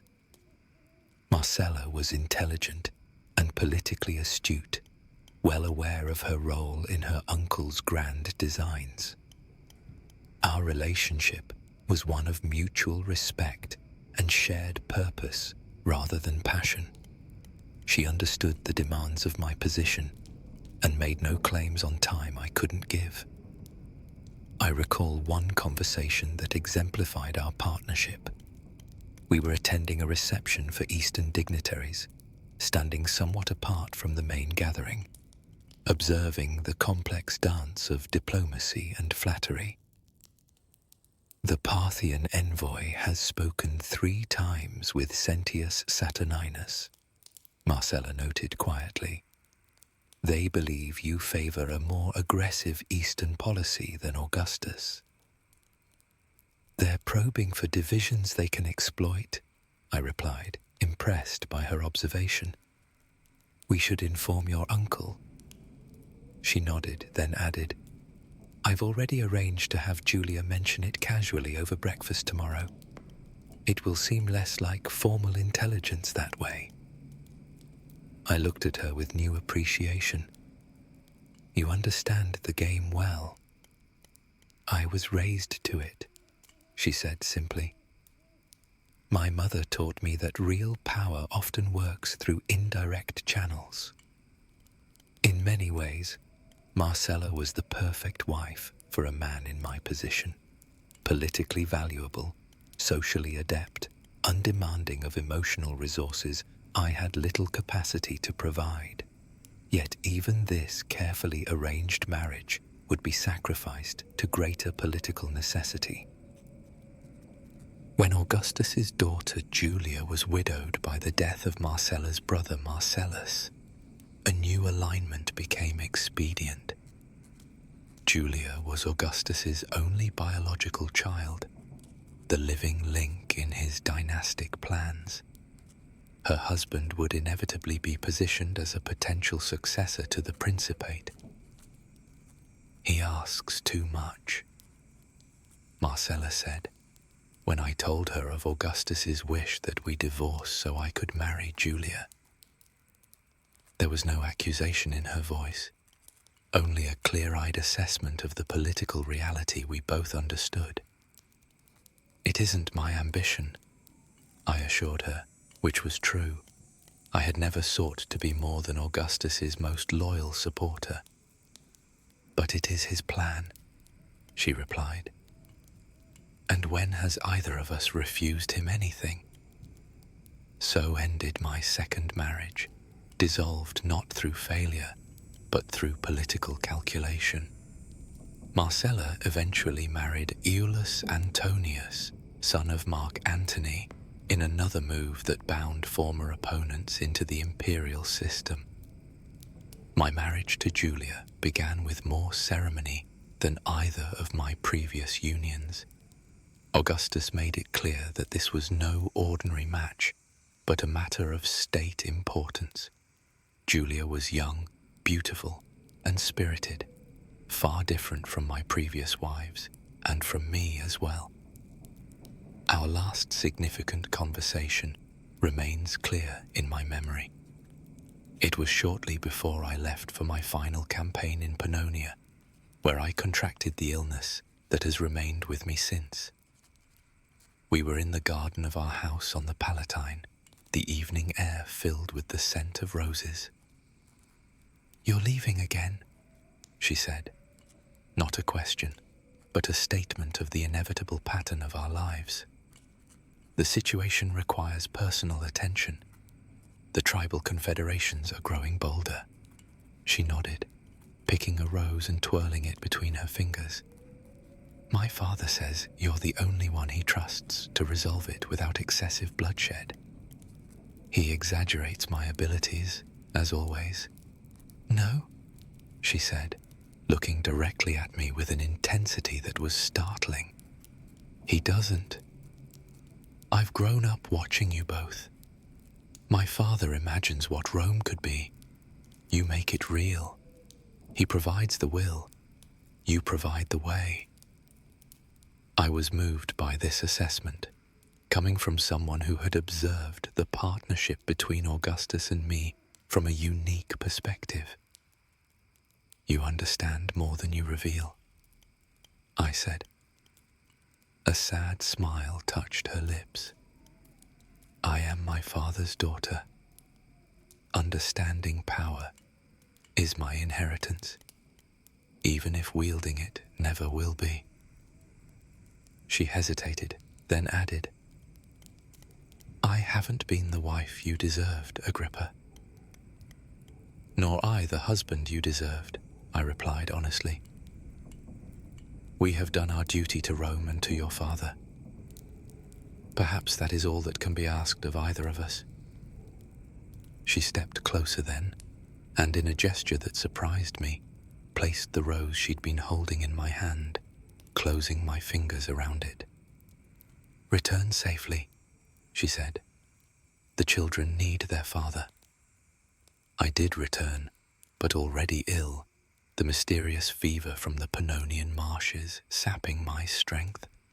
Julia nursed me with unexpected dedication during those first difficult months, sitting by my bedside reading Greek poetry, or simply keeping silent company. It was perhaps the closest we ever came to the companionship that marriage should provide. Night has fallen. My chamber is lit by a single oil lamp that casts elongated shadows across the painted walls. The fever ebbs momentarily, leaving my mind clear enough to grapple with the questions that press more urgently as death approaches. What does it mean to have lived honorably, to have fulfilled one's duty? And what regrets linger when the accounts of a life are tallied? Honor for a Roman has always been tied to service, to family, to state, to the gods. By that measure, I have lived honourably. From that first pledge to Octavian in Apollonia to my final campaigns in Pannonia, I have served Rome with unwavering loyalty. My name is linked with victories that secured our borders, buildings that improved civic life, administrative reforms that strengthened governance.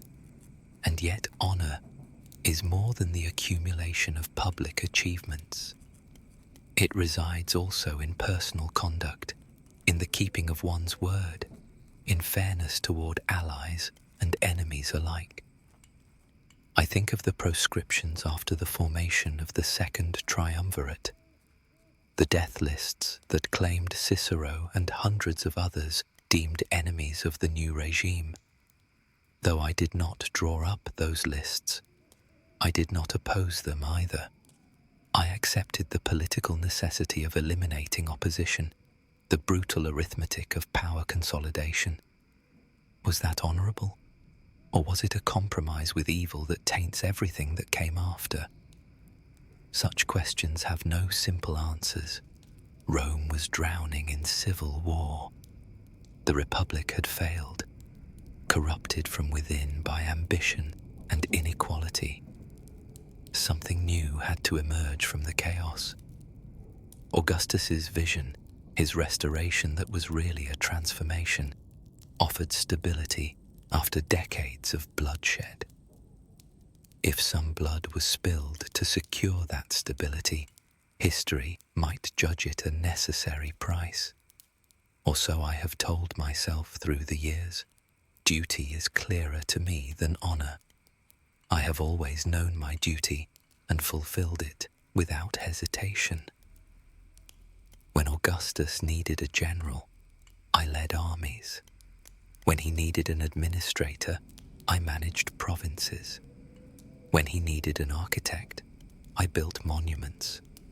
When he needed a family connection, I married his daughter. My life has been shaped entirely by this sense of duty. To Augustus personally, and to his vision of Rome. It has been a North Star, unwavering, guiding every decision.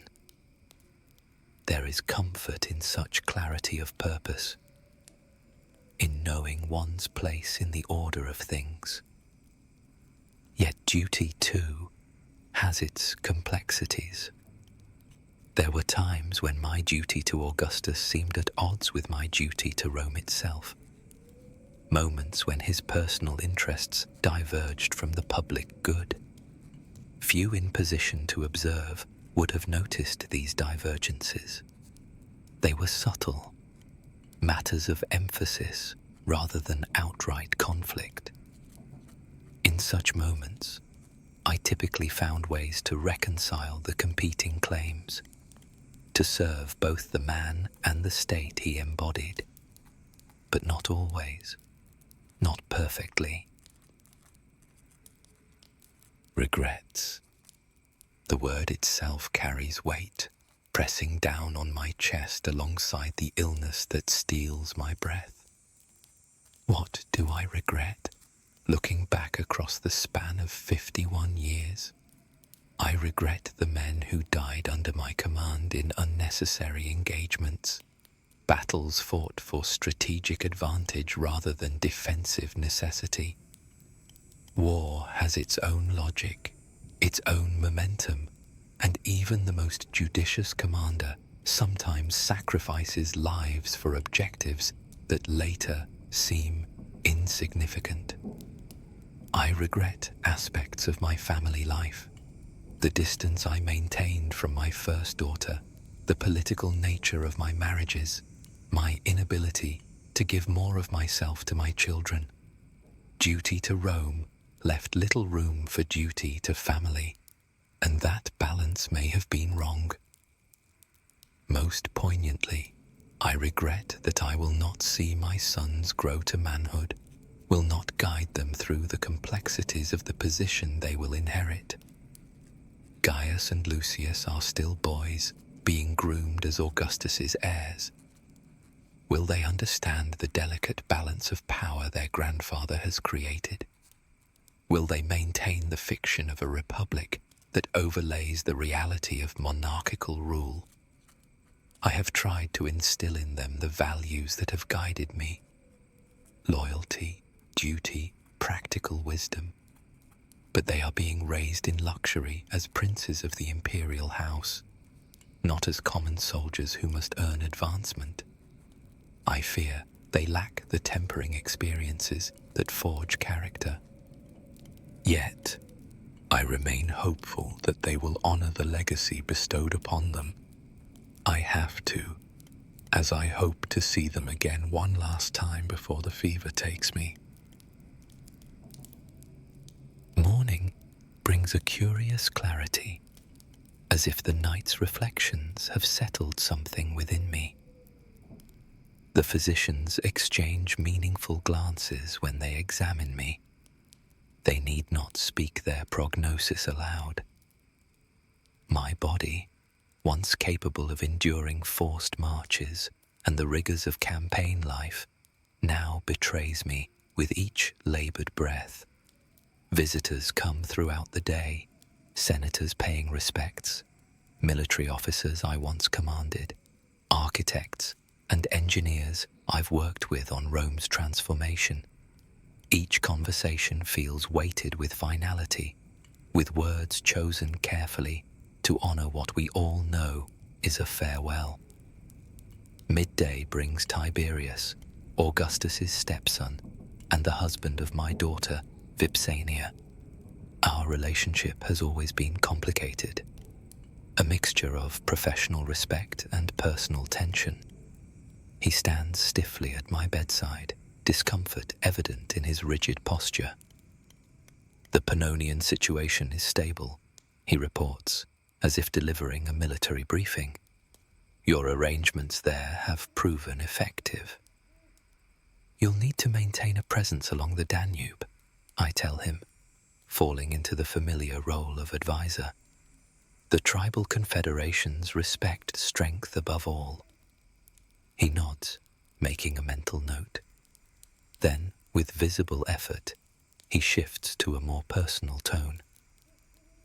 Vipsania sends her regards. She holds you in high esteem. My daughter, a woman now, with children of her own, yet still in my mind sometimes the solemn little girl who watched me with serious eyes on my infrequent visits. Tell her I think of her often, I reply, which is true now if not always.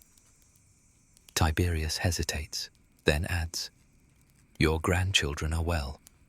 The boy shows aptitude for mathematics. This unexpected personal detail touches me more deeply than formal expressions of respect could. Like his grandfather, then, I say, attempting a smile. Numbers have always made more sense to me than poetry. A ghost of a smile crosses Tiberius's normally stern face. The world needs both builders and poets, I suppose. It does, I agree, though Rome has perhaps had enough of poet rulers for a time.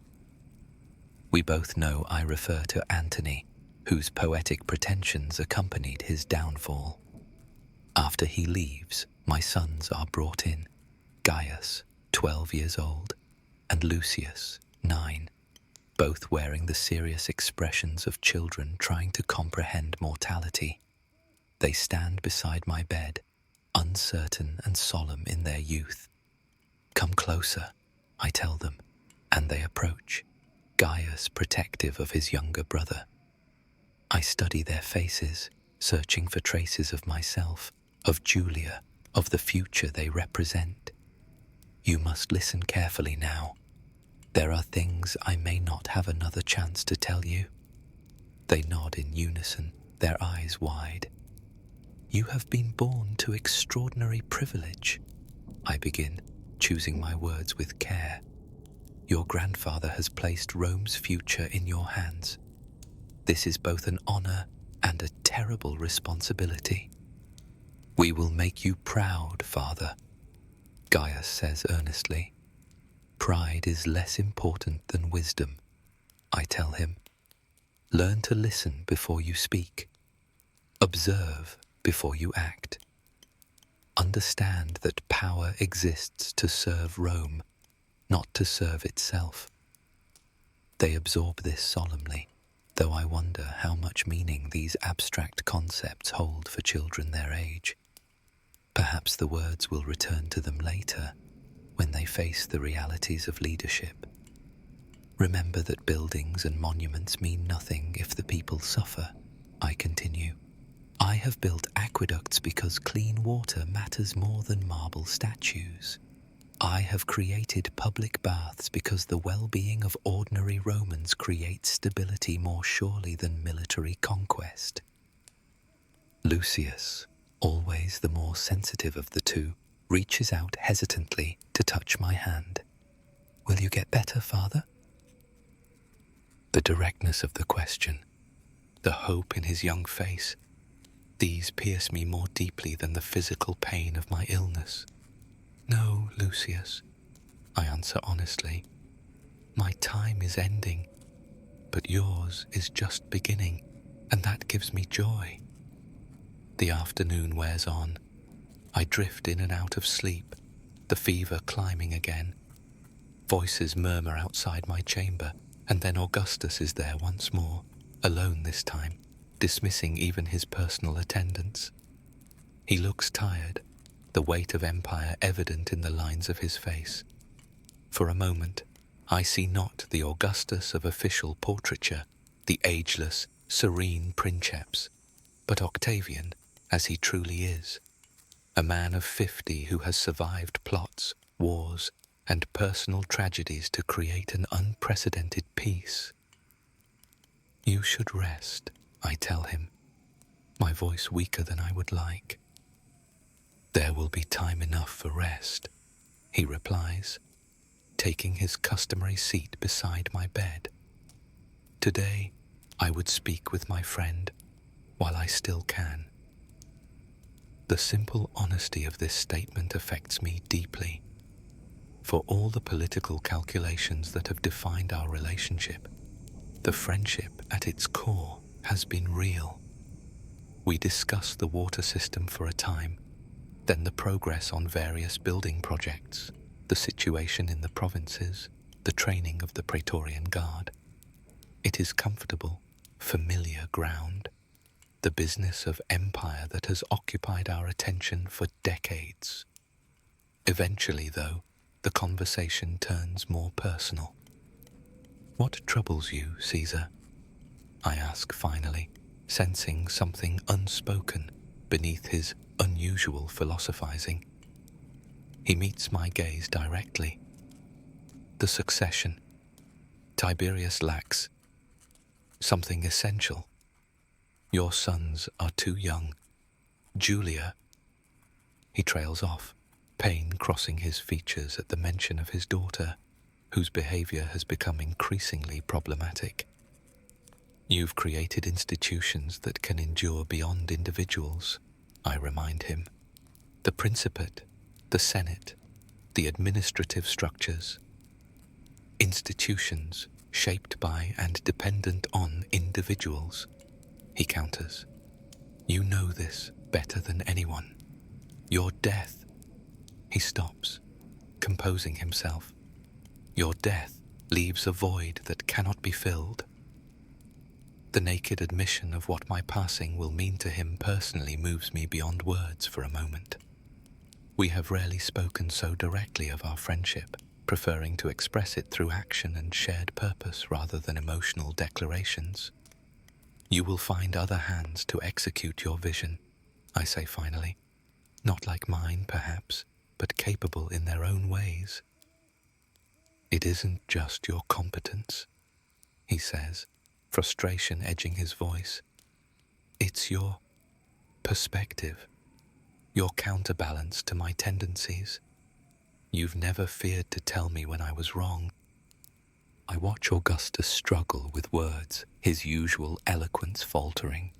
In these private moments, the weight of empire seems to slip from his shoulders, revealing just Octavian, the young man I pledged myself to decades ago.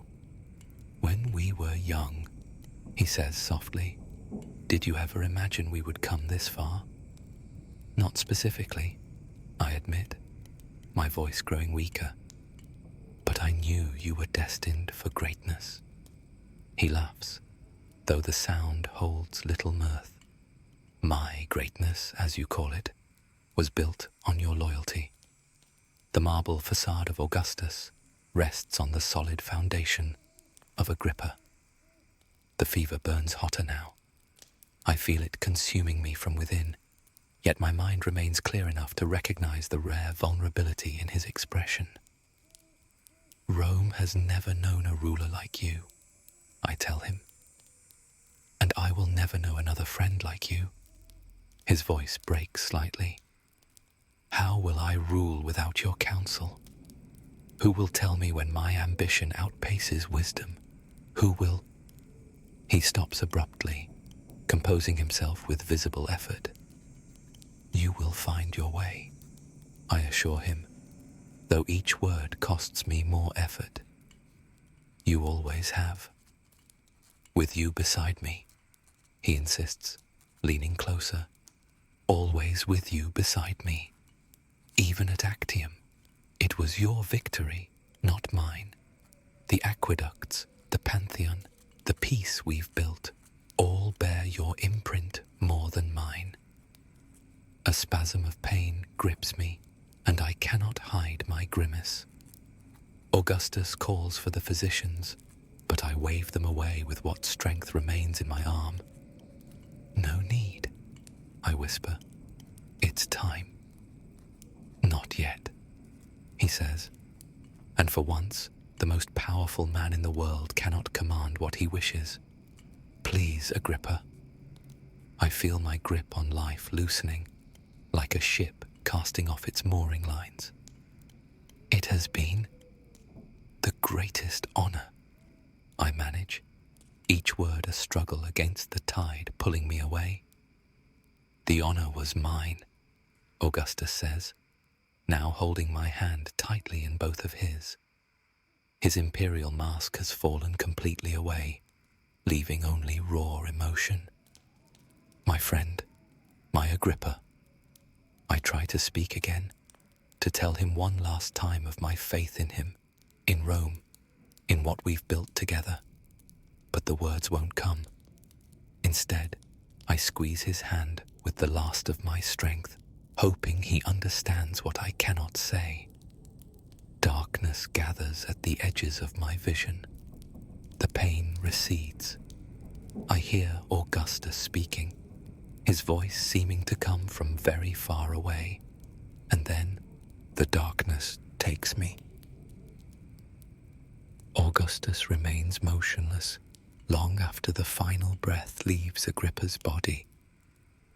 Tears, those rare visitors, stream freely down his face now that no one remains to witness them. He who has conquered the known world sits defeated by death's simple finality. Marcus, he whispers, gently releasing the hand of his oldest friend to place it across the still chest. With unexpected tenderness, Augustus leans forward and presses his lips to Agrippa's forehead.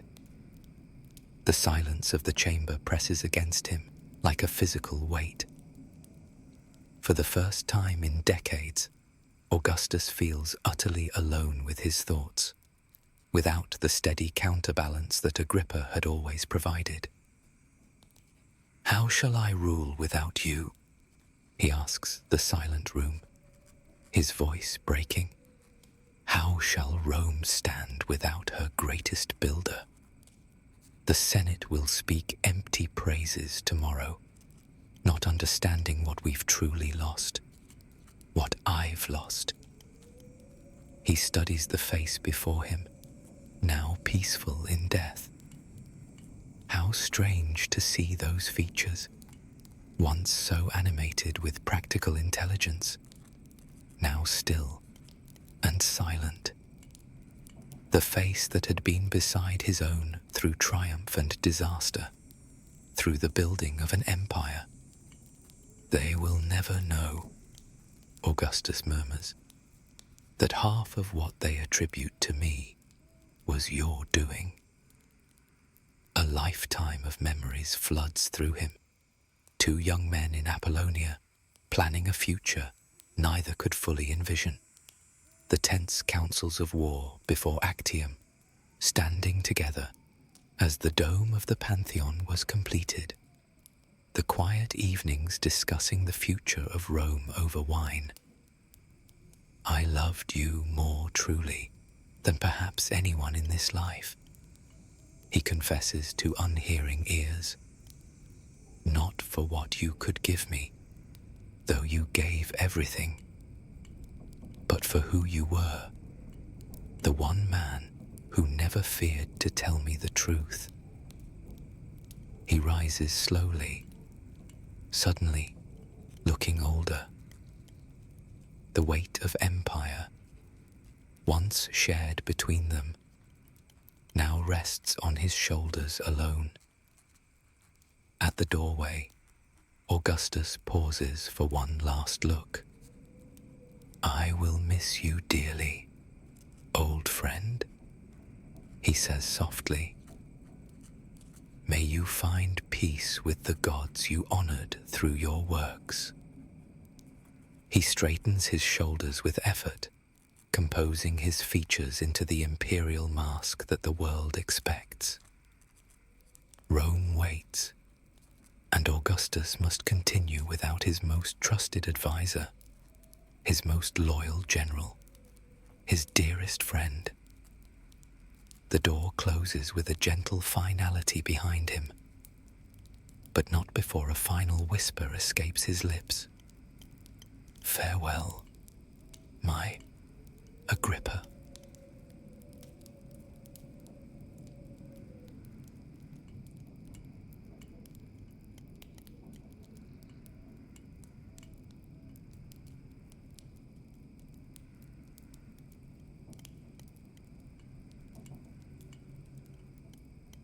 The harbour of Alexandria stretches before me like a crescent moon, its blue waters rippling beneath the morning sun.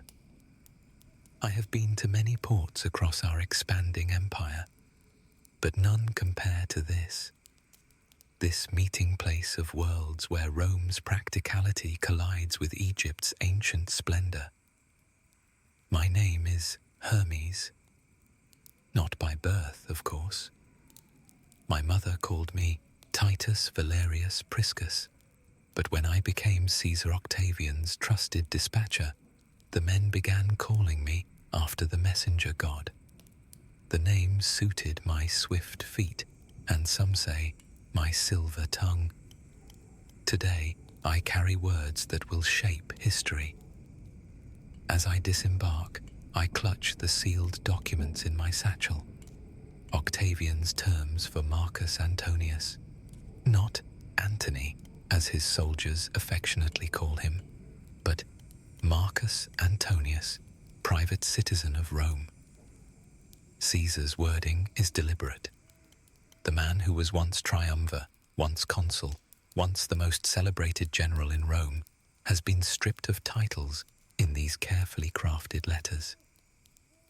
Alexandria does not appear to be a city under siege. Not yet. But I see the signs. Fishing boats return too quickly with meagre catches. Merchants hurry with anxious glances toward the western road, where our legions will soon appear. The granaries are being guarded by doubled forces. A royal escort awaits me at the harbour's edge. Egyptians with spears and golden collars, standing beside grim-faced Romans in Antony's service. How strange it must be for my countrymen to wear Egyptian ornaments while serving a Roman master who himself serves an Egyptian queen. Dispatches from Caesar, I announce, using Octavian's preferred title, though he has not yet formally claimed it. The escort leader, a hard-faced centurion with a scar running from temple to jaw, nods without warmth. Antonius has been expecting you. Follow me. As we walk through Alexandria's wide streets, I cannot help but marvel. Rome may be the center of power, but Alexandria is the center of learning and beauty.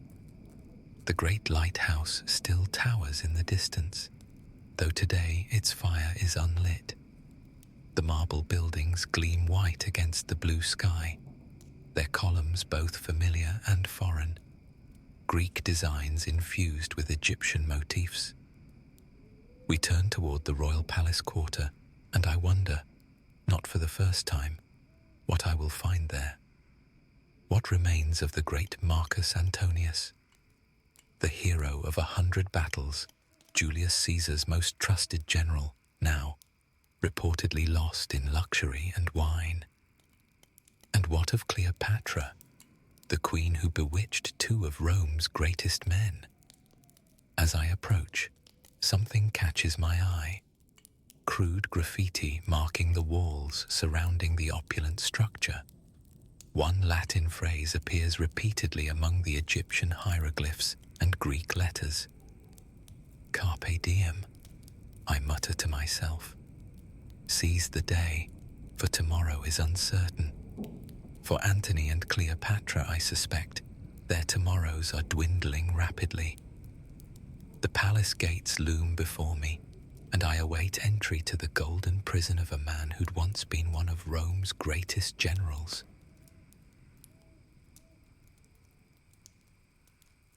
They call me the drunkard now. They whisper it behind jeweled fans and marble columns, the Romans with contempt, the Egyptians with pity. Let them whisper. I have earned my wine. The cup before me is empty again. A slave refills it without my asking, the sweet red liquid catching the afternoon light through the palace windows. Outside, Alexandria continues its nervous preparations. Inside, I continue my patient dissolution. Tell me again about Philippi, Your Excellency, says Sosigenes, Cleopatra's astronomer, who has taken to keeping me company during these afternoon drinking sessions. He is an intelligent man, curious about warfare, though he'd never held a sword. Philippi, I say, the name alone conjuring the thunder of hooves, the metallic ring of swords, the screams of dying men. That was glory. That was Rome as she should be. I close my eyes, and I am there again, younger, stronger, commanding Rome's left wing against Cassius, the assassination of my friend Julius Caesar fresh in my mind, vengeance making my arm strong. I broke Cassius's lines like they were made of sand, I tell Sosigenes, not boasting, but simply stating fact. When word reached him that his camp had fallen to me, he killed himself in despair. And later, when young Brutus saw his cause was lost, he fell on his own sword as well. What I don't say is how I honored Brutus in death, despite his betrayal of Caesar. How I covered his body with my own cloak, recognizing a worthy Roman even in my enemy. Such sentiments seem foreign to me now, buried beneath years of Eastern luxuries and political necessities. The room falls silent, except for the distant sounds of the city and the gentle splash of wine entering my cup once more. That victory made me and Octavian masters of Rome. I continue, the bitterness rising in my throat. 2 young men dividing the world between us. I took the east, he the west. I should have killed him then, when my name still commanded more loyalty than his. Sosigenes shifts uncomfortably. The queen approaches, my lord. I straighten instinctively, though I make no move to set aside my wine. Cleopatra enters with her usual grace, attendants falling away from her like water parting around the prow of a ship. Despite everything, the siege approaching, my falling fortunes, the whispers of both our peoples, the sight of her still quickens my blood. My Roman, she says, her voice carrying the slight accent that I have come to find endearing. I am told Octavian's messenger has arrived. Hermes, I nod, a clever young man. I met him once in Rome, before everything changed, before Actium, where my fleet, our fleet, broke against Agrippa's naval genius, before my legions began deserting me for a younger, more fortunate Caesar. What terms will he offer? Cleopatra asks, taking a seat beside me. For me, death or exile, dressed in diplomatic language. I drain my cup. For you, submission. And for Egypt, absorption, I reply. Rome has hungered for Egypt since Crassus. Your grain, your gold, your ports. Octavian will not leave without them. Cleopatra's face reveals nothing, but I have learned to read the subtle tightening around her eyes. She is calculating, always calculating. It is one of the things I have loved about her, so different from Roman women with their carefully cultivated domestic virtues. I first saw her in Tarsus, arriving on her golden barge with silver oars, purple sails billowing in the breeze. I had summoned her as Rome's representative to answer charges of supporting Cassius, but from the moment she stepped ashore, it was clear who was truly in command of our meeting. Do you remember Tarsus? I ask her suddenly. A smile touches her lips. I remember a Roman general trying very hard to look unimpressed. I failed spectacularly at that. Yes, you did. Her hand covers mine briefly. We will receive this messenger tomorrow. Tonight, we dine as we always have. Like kings and queens, I say, while we still are. Like kings and queens, she agrees, rising. Carpe diem, my Antony. It was a phrase I taught her years ago, taken from the poet Horace. Seize the day.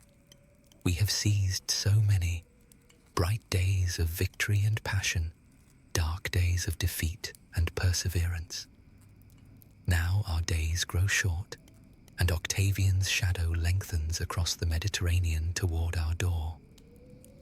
Carpe diem, I reply, reaching for the wine. Dawn breaks over Alexandria, my Alexandria, painting the limestone buildings in shades of gold and pink. From the balcony of my private chamber, I can see the curve of the harbour where the great library once stood before Caesar's fire. So much knowledge lost in the flames of Roman ambition. My handmaiden, Iras, arranges my hair with practiced fingers, applying subtle kohl around my eyes. Today, I must be every inch the queen, not for the messenger, but for my people who watch for signs of weakness, for Antony, who draws strength from my confidence, and for myself. The blue diadem today, I instruct her, indicating the royal band studded with lapis lazuli, and the robe with the golden thread. Symbols matter. Octavian understands this. He does not style himself king or emperor, yet wields more power than either. I have ruled for 22 years by understanding that perception often outweighs reality. Is it true what they say about Octavian? Iris asks as she works. That he lives simply, like a common citizen? It is his newest performance, I reply. Julius dressed like a king and was killed for it. His nephew learned the lesson well. I have never met Octavian, though I knew his great-uncle intimately. Julius was flame, where reports suggest Octavian is ice. Julius conquered through boldness and charm. Octavian conquers through patience and calculation. Both are equally effective, though only one inspires love. There, Iris says, stepping back to examine her work. You look divine, as intended. The people of Egypt see their queen as a living goddess, the incarnation of Isis. The Romans find this amusing or blasphemous, depending on their temperament. Antony alone seems to understand that divinity is simply another aspect of rule, neither believing nor disbelieving, but accepting its utility. I dismiss Iris and sit alone with my thoughts before the day's business begins. My children are safely away from Alexandria, a precaution I took after our defeat at Actium. Caesarion, my son by Julius Caesar, nearly a man now. And the three I bore Antony, Alexander Helios, Cleopatra Selene, and Ptolemy Philadelphus. Their futures grow more uncertain with each passing day. When I first met Antony, I expected a political alliance like the one I had with Caesar. Useful, occasionally pleasant, ultimately pragmatic. I did not expect to find in him a kindred spirit, a man who embraced life with the same hunger I did.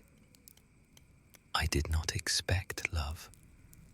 A soft knock at the door interrupts my thoughts. Enter, I call, composing my features.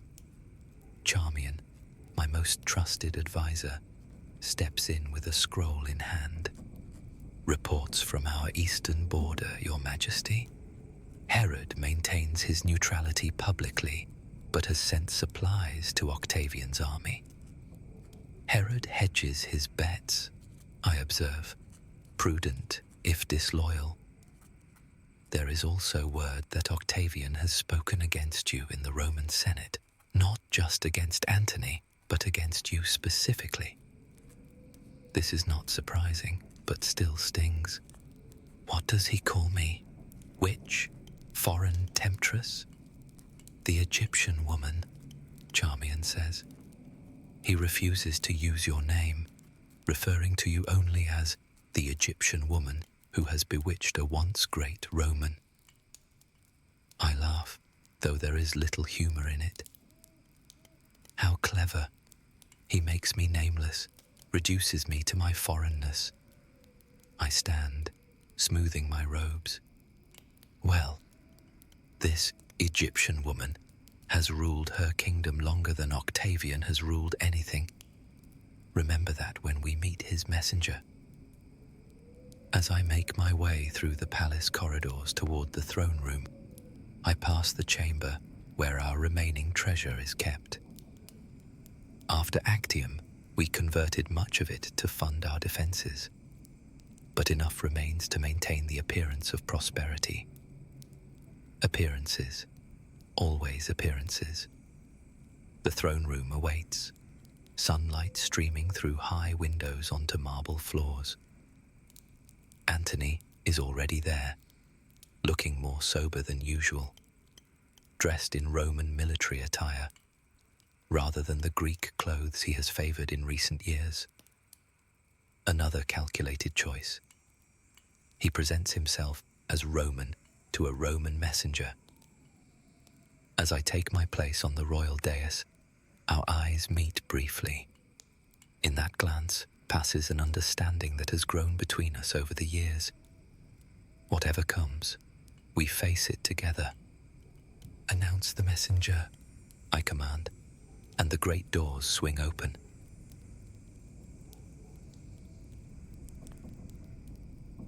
I have delivered messages to kings before, but never to a queen who sits as an equal beside a Roman general.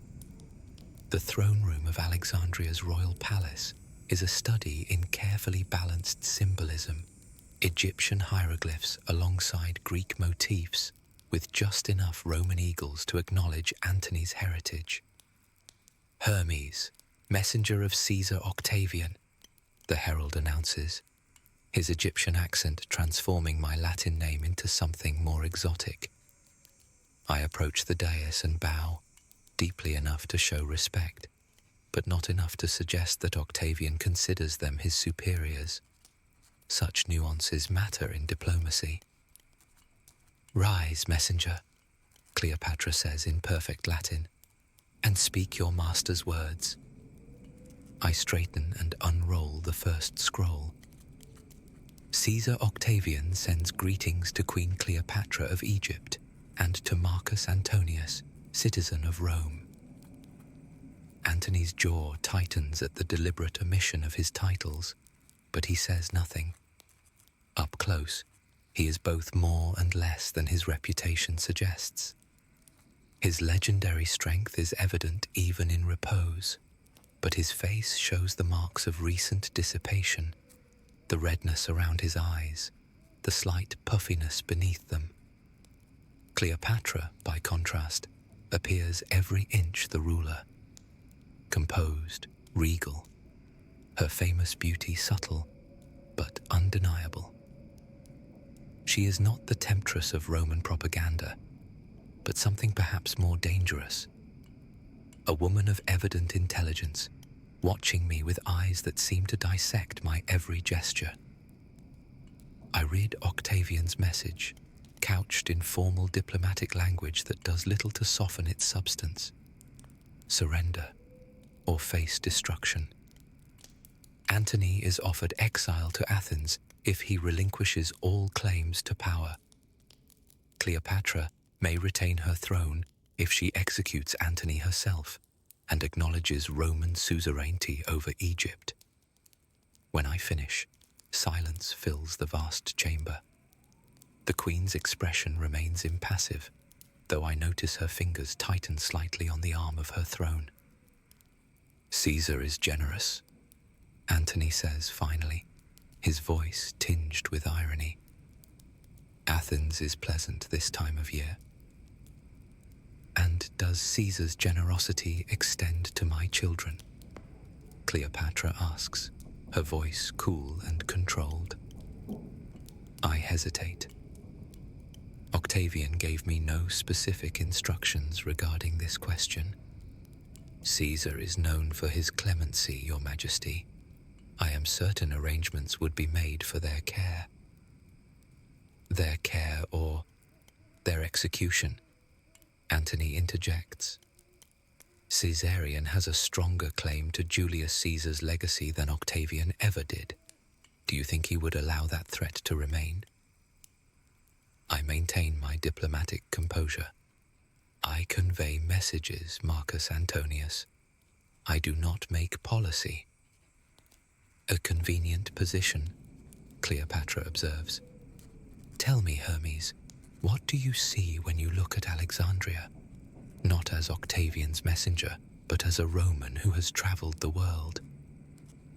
The question catches me off guard. I see a great city, Your Majesty, perhaps the greatest in the world after Rome itself. And what would Rome do with such a city? She presses. Improve it, I answer automatically, then realize how that might sound.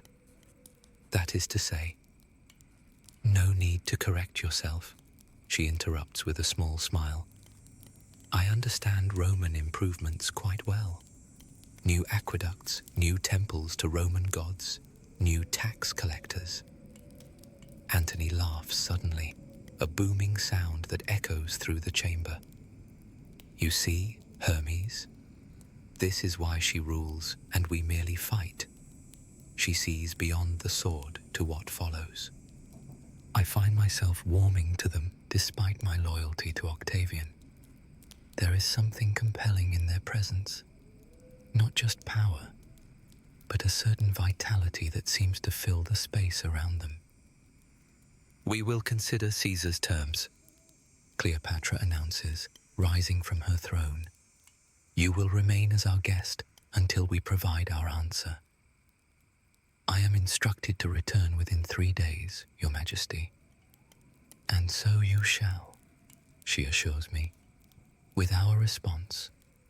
Until then, you will be shown every hospitality Alexandria can offer." As I bow and back away from the dais, Antony calls out, "Dine with me tonight, Hermes. A private meal, Roman to Roman. We have much to discuss that might not be suitable for formal dispatches." I look to Cleopatra, expecting disapproval, but she merely nods. An excellent suggestion.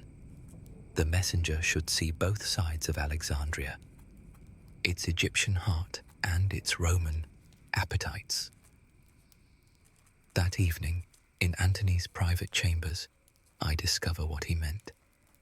Gone is the formal general from the throne room, replaced by the legendary host of Roman stories.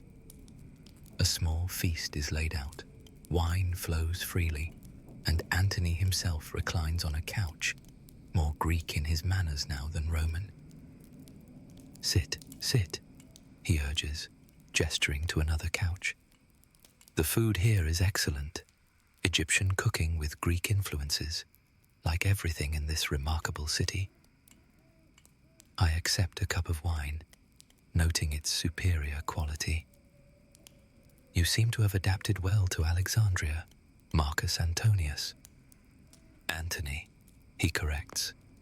"My friends call me Antony, and tonight we are friends, not representatives of opposing sides." He raises his cup.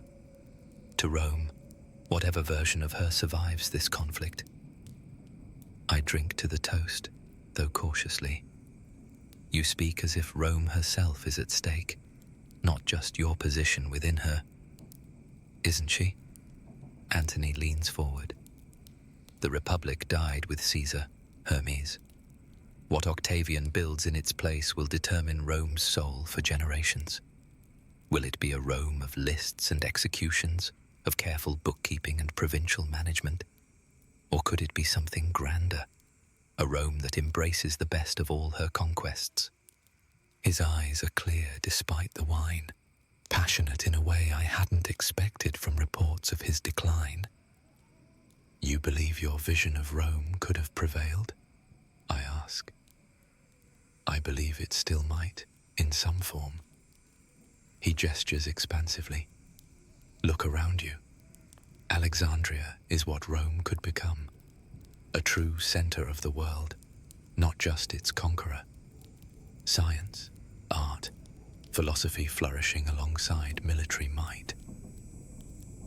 Some would call that corruption of Roman virtues. Some lack imagination." He refills his cup. "Did you know the library here contained before Caesar's fire, works from every corner of the known world? Knowledge Rome doesn't even know it needs." As the night progresses, Antony speaks of battles won and lost, of his friendship with Julius Caesar, of his first meeting with Cleopatra. He is, by turns, boastful and self-deprecating, brilliant and melancholy. I begin to see why men followed him so devotedly for so long. "She's extraordinary, you know," he says, suddenly, his thoughts turning to Cleopatra, as they seem to do inevitably. "Not just beautiful, though she is, but her mind. I've known generals who couldn't strategize as effectively. She speaks 9 languages. 9. I struggle with Greek despite years here." "Roman rumors paint a different picture," I observe carefully. Antony laughs. "Roman rumors? Yes, She's a witch who ensorcelled poor Antony, much simpler than admitting a woman, a foreign woman, might simply be more capable than most men. He drains his cup. You'll meet with her again tomorrow. Judge for yourself. Later, as servants escort me back to my quarters, I find myself thinking that whatever else he may be, Antony is not the dissolute wreck Octavian's reports described.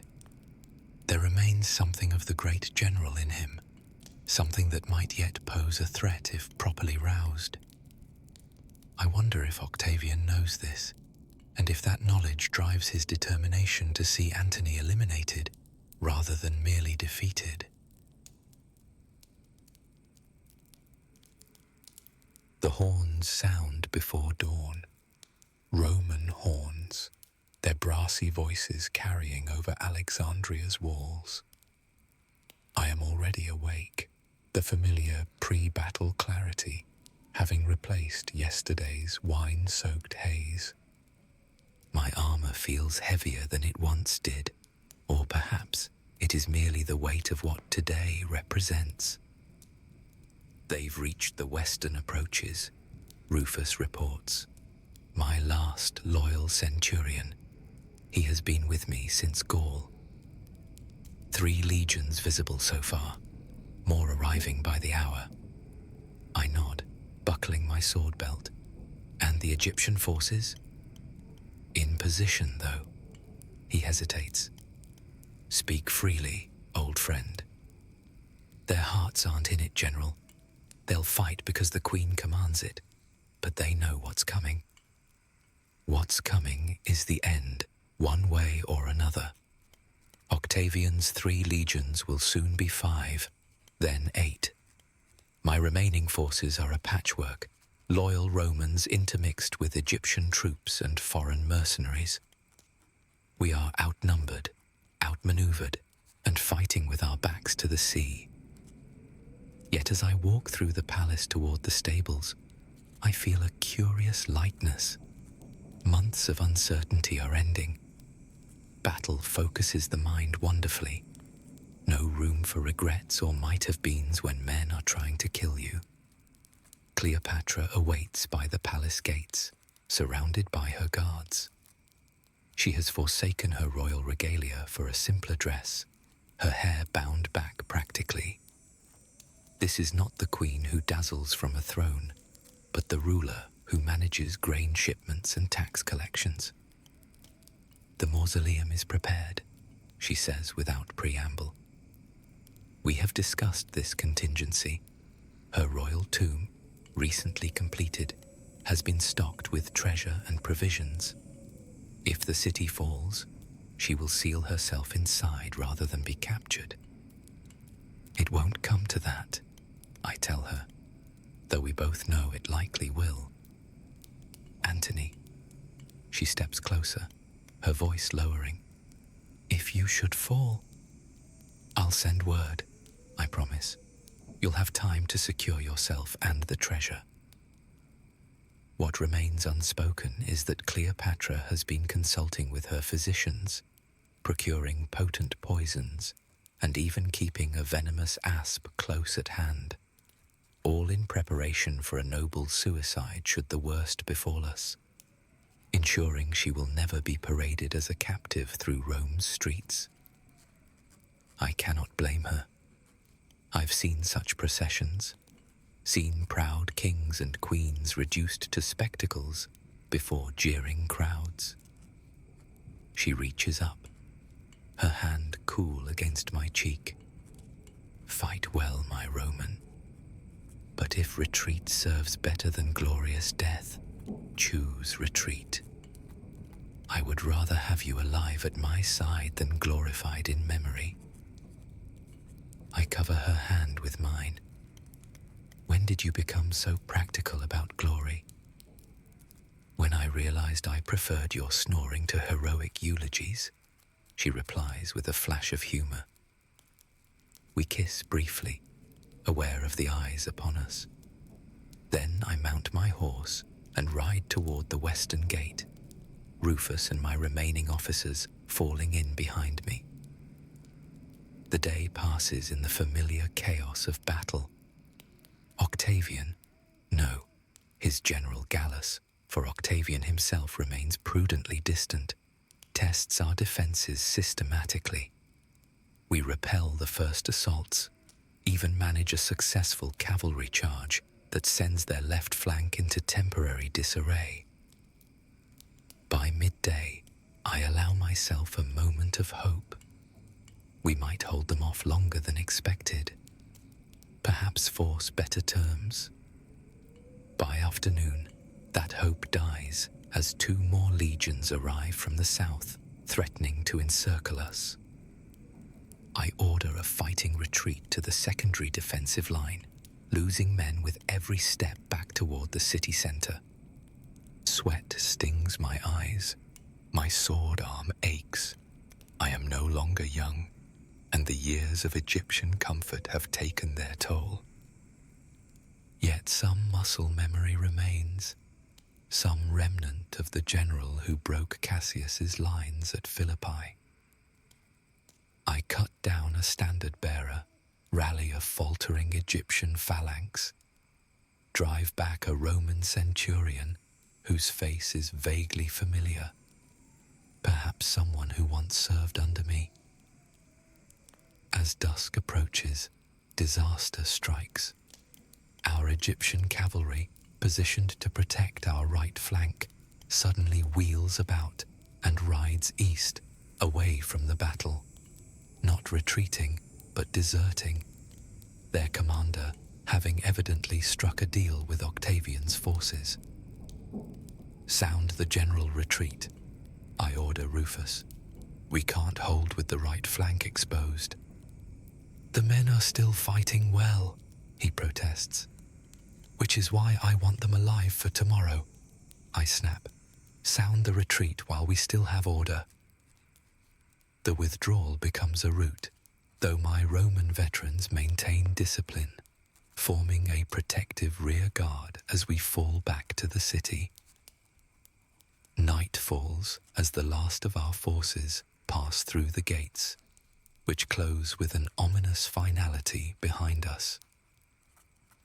In my command tent, hastily erected in what was once a public garden, I receive the casualty reports. Too many dead, too many captured. Our effective fighting force reduced by nearly a third in a single day's fighting. A messenger arrives as I'm washing blood, mine and others, from my arms and face. From the Queen, he says, handing me a sealed tablet. Inside, written in Cleopatra's precise hand, the Egyptian fleet has declared for Octavian. I have withdrawn to the mausoleum with the royal treasure. Send word of your condition. With enduring devotion, Cleopatra. The Egyptian fleet, our last significant military asset, now turned against us. With the fleet goes any hope of evacuation or resupply. I sit heavily on a camp stool, the tablet dangling from my fingers. This, then, is how it ends. Not with a glorious last stand, but with betrayal and gradual disintegration. Rufus enters without announcement, his face grave. General, there's more news. Unless it's the sudden death of Octavian, I don't want to hear it. It's the Queen, sir. There are rumors spreading through the city that she's dead, that she took poison rather than risk capture. The world stops. My heart constricts painfully in my chest. When? The reports are confused. Some say at sunset, others more recently. Her message to me came after sunset, I say, holding up the tablet. As I said, the reports are confused. Rufus hesitates. But they're spreading rapidly. The Egyptian troops are laying down arms in response. They fought for their queen. With her gone, I stand abruptly. Find me confirmation. Send someone to the mausoleum. But even as I give the order, doubt gnaws at me. If she saw our retreat from the city walls and believed all was lost, Cleopatra is nothing if not decisive. An hour passes in agonizing uncertainty. Reports continue to arrive, each worse than the last. The eastern quarter has surrendered. Roman troops have breached the outer harbor. Egyptian officials are presenting themselves to Octavian's representatives offering submission. Finally, my messenger returns from the mausoleum, breathless and wide-eyed. The tomb is sealed, General. The Queen's personal guard surrounds it. They say, he swallows hard. They say her body is being prepared according to Egyptian custom inside. The tent blurs around me. I steady myself against a table. Leave me, I manage to say. All of you. When they've gone, I sink to my knees, a sound escaping me that I barely recognize as human. Cleopatra. My Cleopatra. Gone by her own hand while I fought a futile battle. We spoke of this possibility, but speaking of death and facing its reality are vastly different things. I think of her voice, her laugh, the fierce intelligence in her eyes. I think of quiet moments between campaigns, of our children, of plans made and now forever unrealized. My sword lies on the table where I placed it earlier. A good Roman sword, well balanced, faithful through countless battles. I reach for it, feeling its familiar weight in my hand. A Roman should die by steel, not poison, I murmur to the empty tent. I position the sword's point against my abdomen. One thrust, angled upward toward the heart.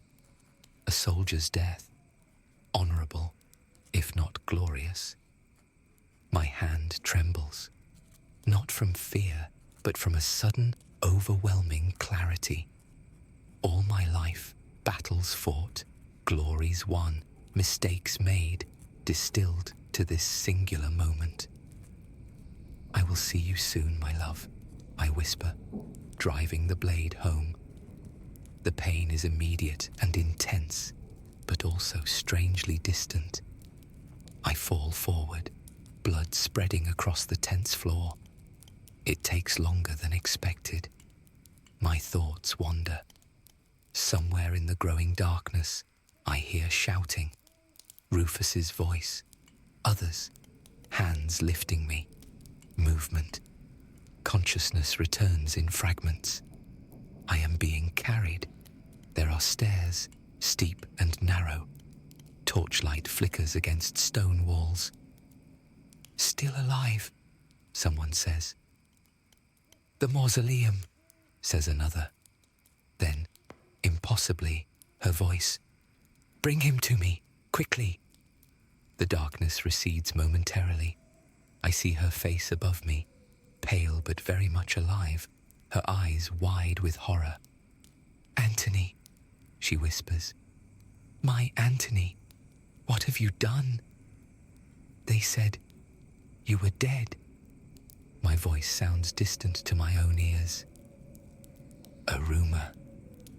A lie. Her tears fall on my face. I am here. I am alive. Good, I manage to say. That's good.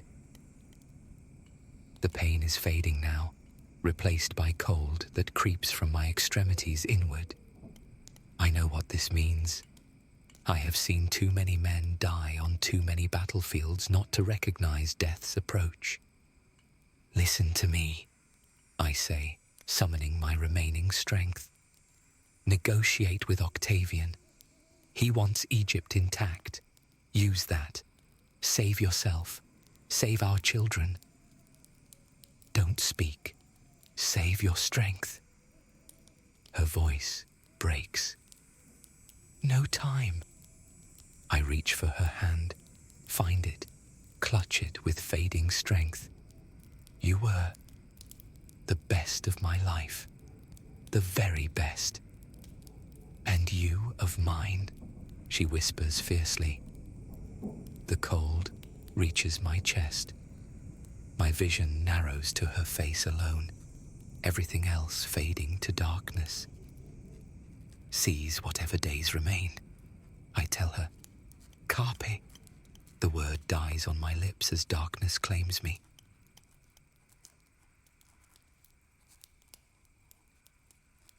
They have taken his body away for preparation according to Roman custom. My chambers feel cavernous without his presence. Antony, who filled every space he entered with his vitality, now gone, now silent.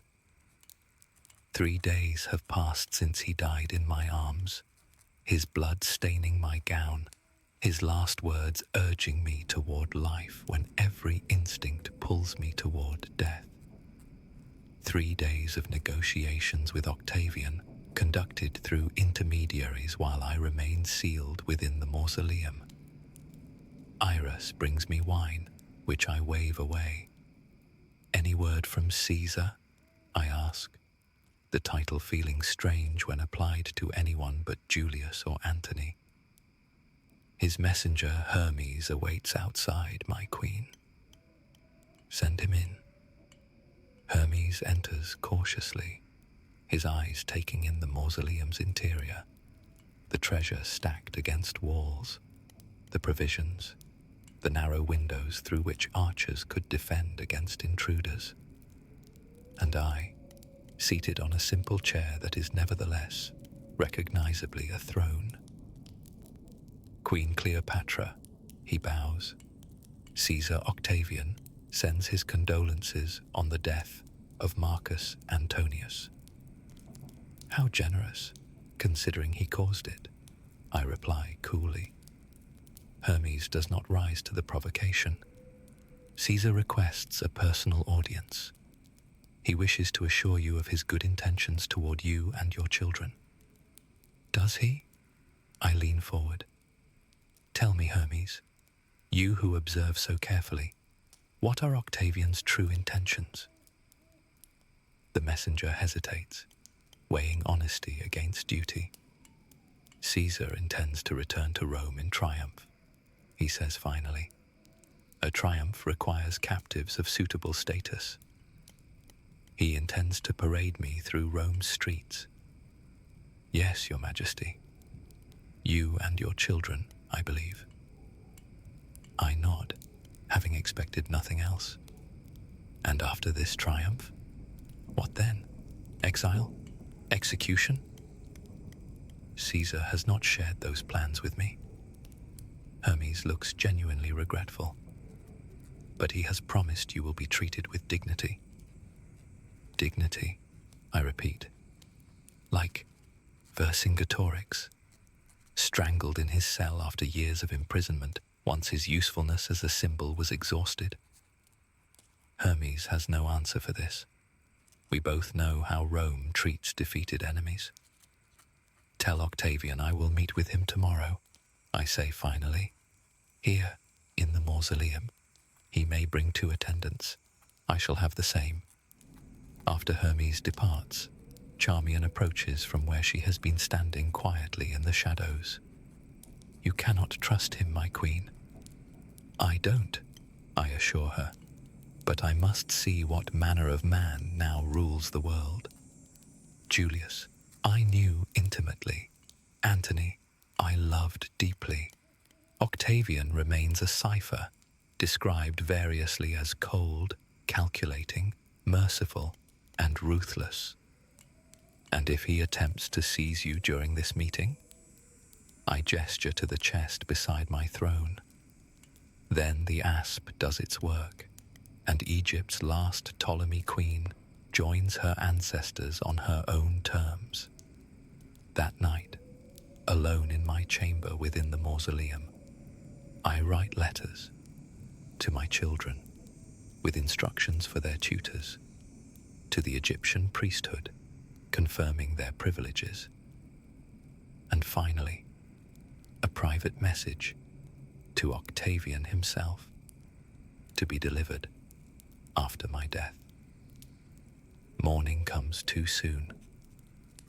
I dress with care in full royal regalia, not the simplified Greek styles I often favor, but traditional Egyptian royal garments. The heavy collar of gold and lapis lazuli, the diadem of Upper and Lower Egypt, rings on every finger.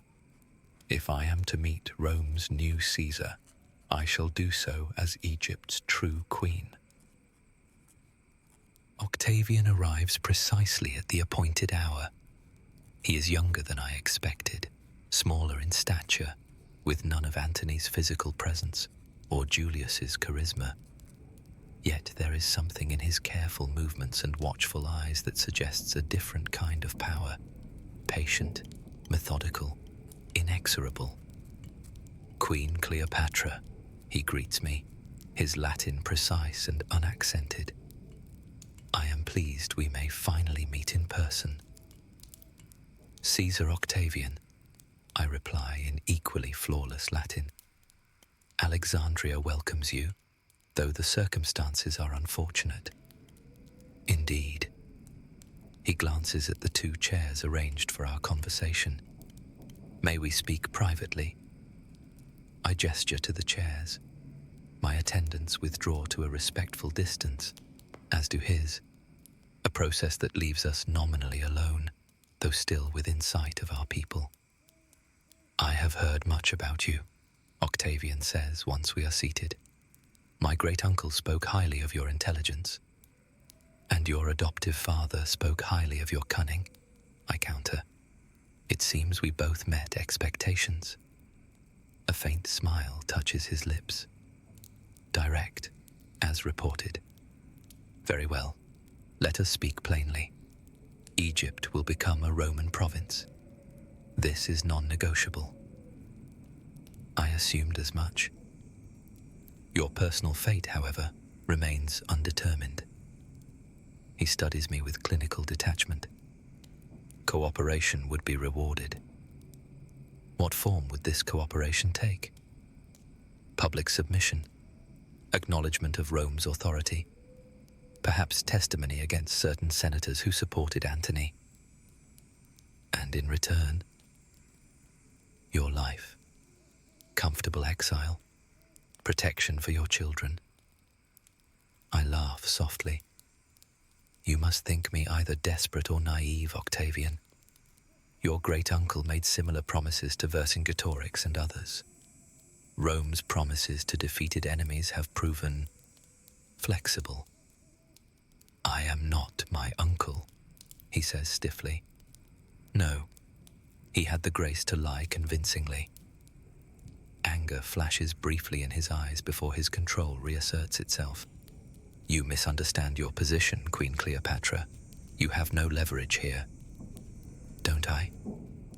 I gesture around us. We sit in my mausoleum, surrounded by Egypt's treasure.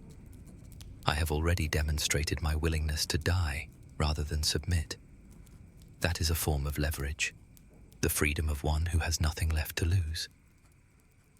For the first time, uncertainty crosses his face. You would abandon your children? My children are Ptolemies and the offspring of Roman leaders. They will never be safe while you rule, regardless of what promises you make today. We regard each other in silence for a long moment. I see calculations happening behind his eyes, weighing the propaganda value of my capture against the risk of my suicide, measuring the impact of each potential outcome. 3 days, he says finally. I grant you 3 days to make your arrangements and bid farewell to your kingdom. Then you will accompany me to Rome, where you will be treated with the respect due your station. I incline my head, neither agreeing nor refusing. 3 days is generous. I am not the monster Antony painted me to be, Octavian says, rising. I admire capability and courage, even in my enemies, perhaps especially in them. Then we understand each other, I reply, also standing, for I too admire efficiency and determination, even when it operates against my interests. After he leaves, Charmian approaches, concern evident in her face. What did he offer?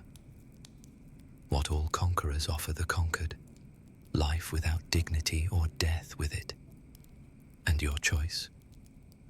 I turn to gaze out the narrow window toward the harbour, where Roman ships now outnumber Egyptian ones. The great lighthouse still stands, though its fire burns for new masters now. Send for the basket of figs, I tell her, and prepare my royal garments, the finest we have. I shall meet my ancestors as a true daughter of Egypt. When? She whispers. I think of Antony, of his courage at the end, of his last words to me. Carpe diem, seize the day. Tomorrow, I decide. One final night to put my affairs in order.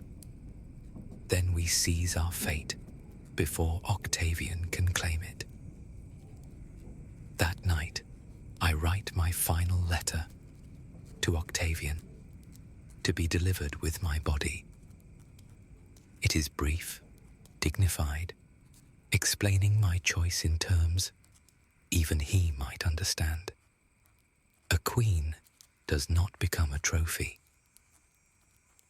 In the morning, I bathe in perfumed water, dress in my finest royal garments, and take my place on a golden couch. Iris arranges my hair with the royal diadem. Charmian places the basket of figs beside me. Are you certain, my queen? She asks, tears in her eyes. I have ruled Egypt for 22 years, I tell her. I have loved two of the greatest Romans of our age. I have borne children who carry the blood of both Egypt and Rome. I have lived fully, Charmian. Now I choose to die the same way. I reach into the basket where the asp lies hidden among the fruits. Its bite is swift, painful, but brief. As the poison spreads through my veins, I think not of kingdoms lost or triumphs denied, but of Antony's smile, of our children's laughter, of moonlight on the Nile. Darkness gathers at the edges of my vision. I hear Iris collapse beside me, having taken her own life. Charmian adjusts my diadem one final time. Is she not divine? I hear her ask someone, perhaps a guard, perhaps only the gods. I never hear the answer. Egypt fades. Antony waits, and I go to him.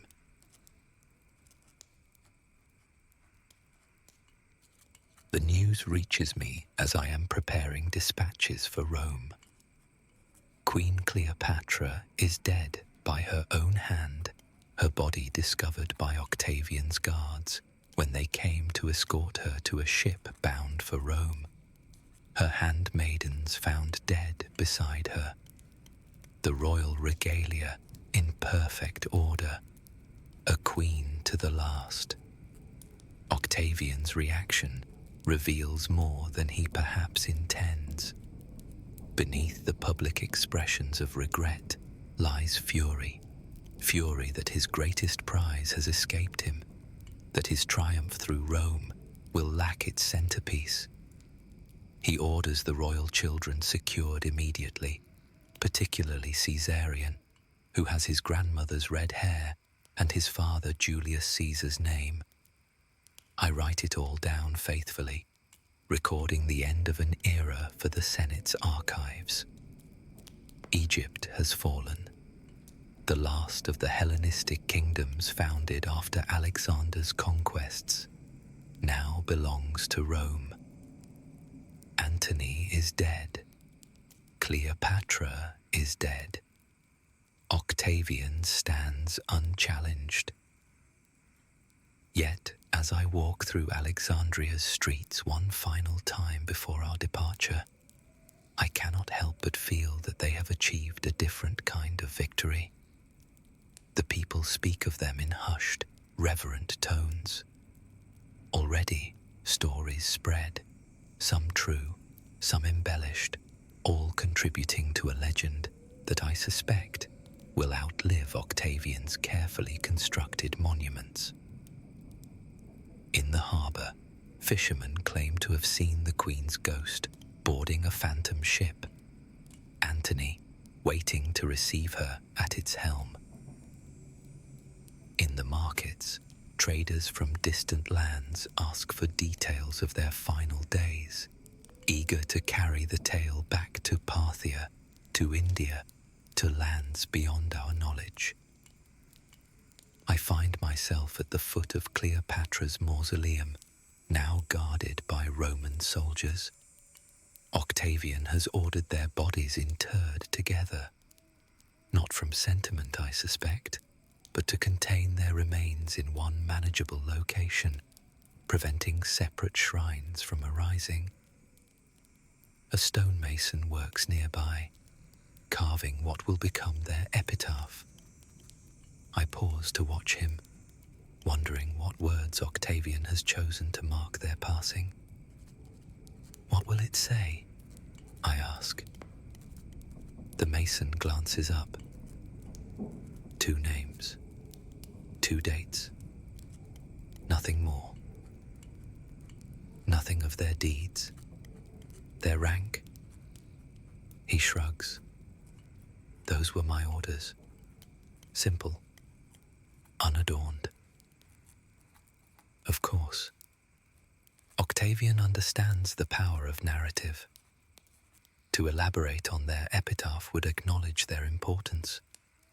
Better to render them ordinary in death, regardless of how extraordinary they were in life.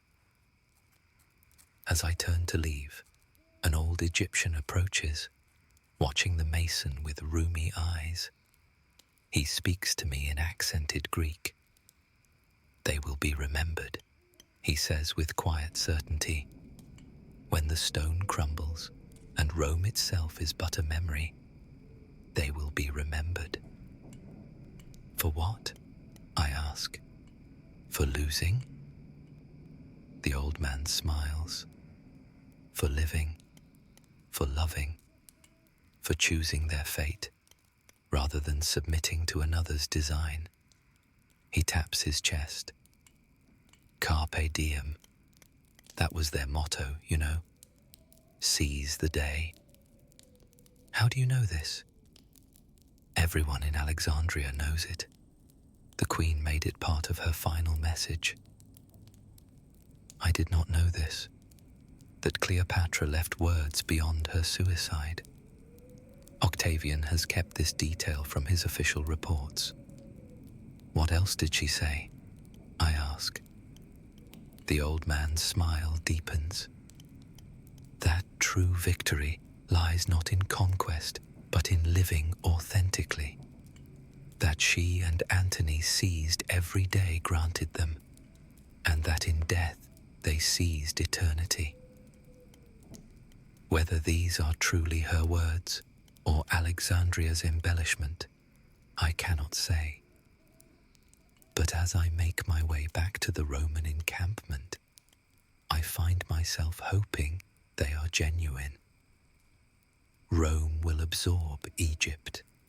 Maps will be redrawn, taxes collected, history written by the victors as it always is.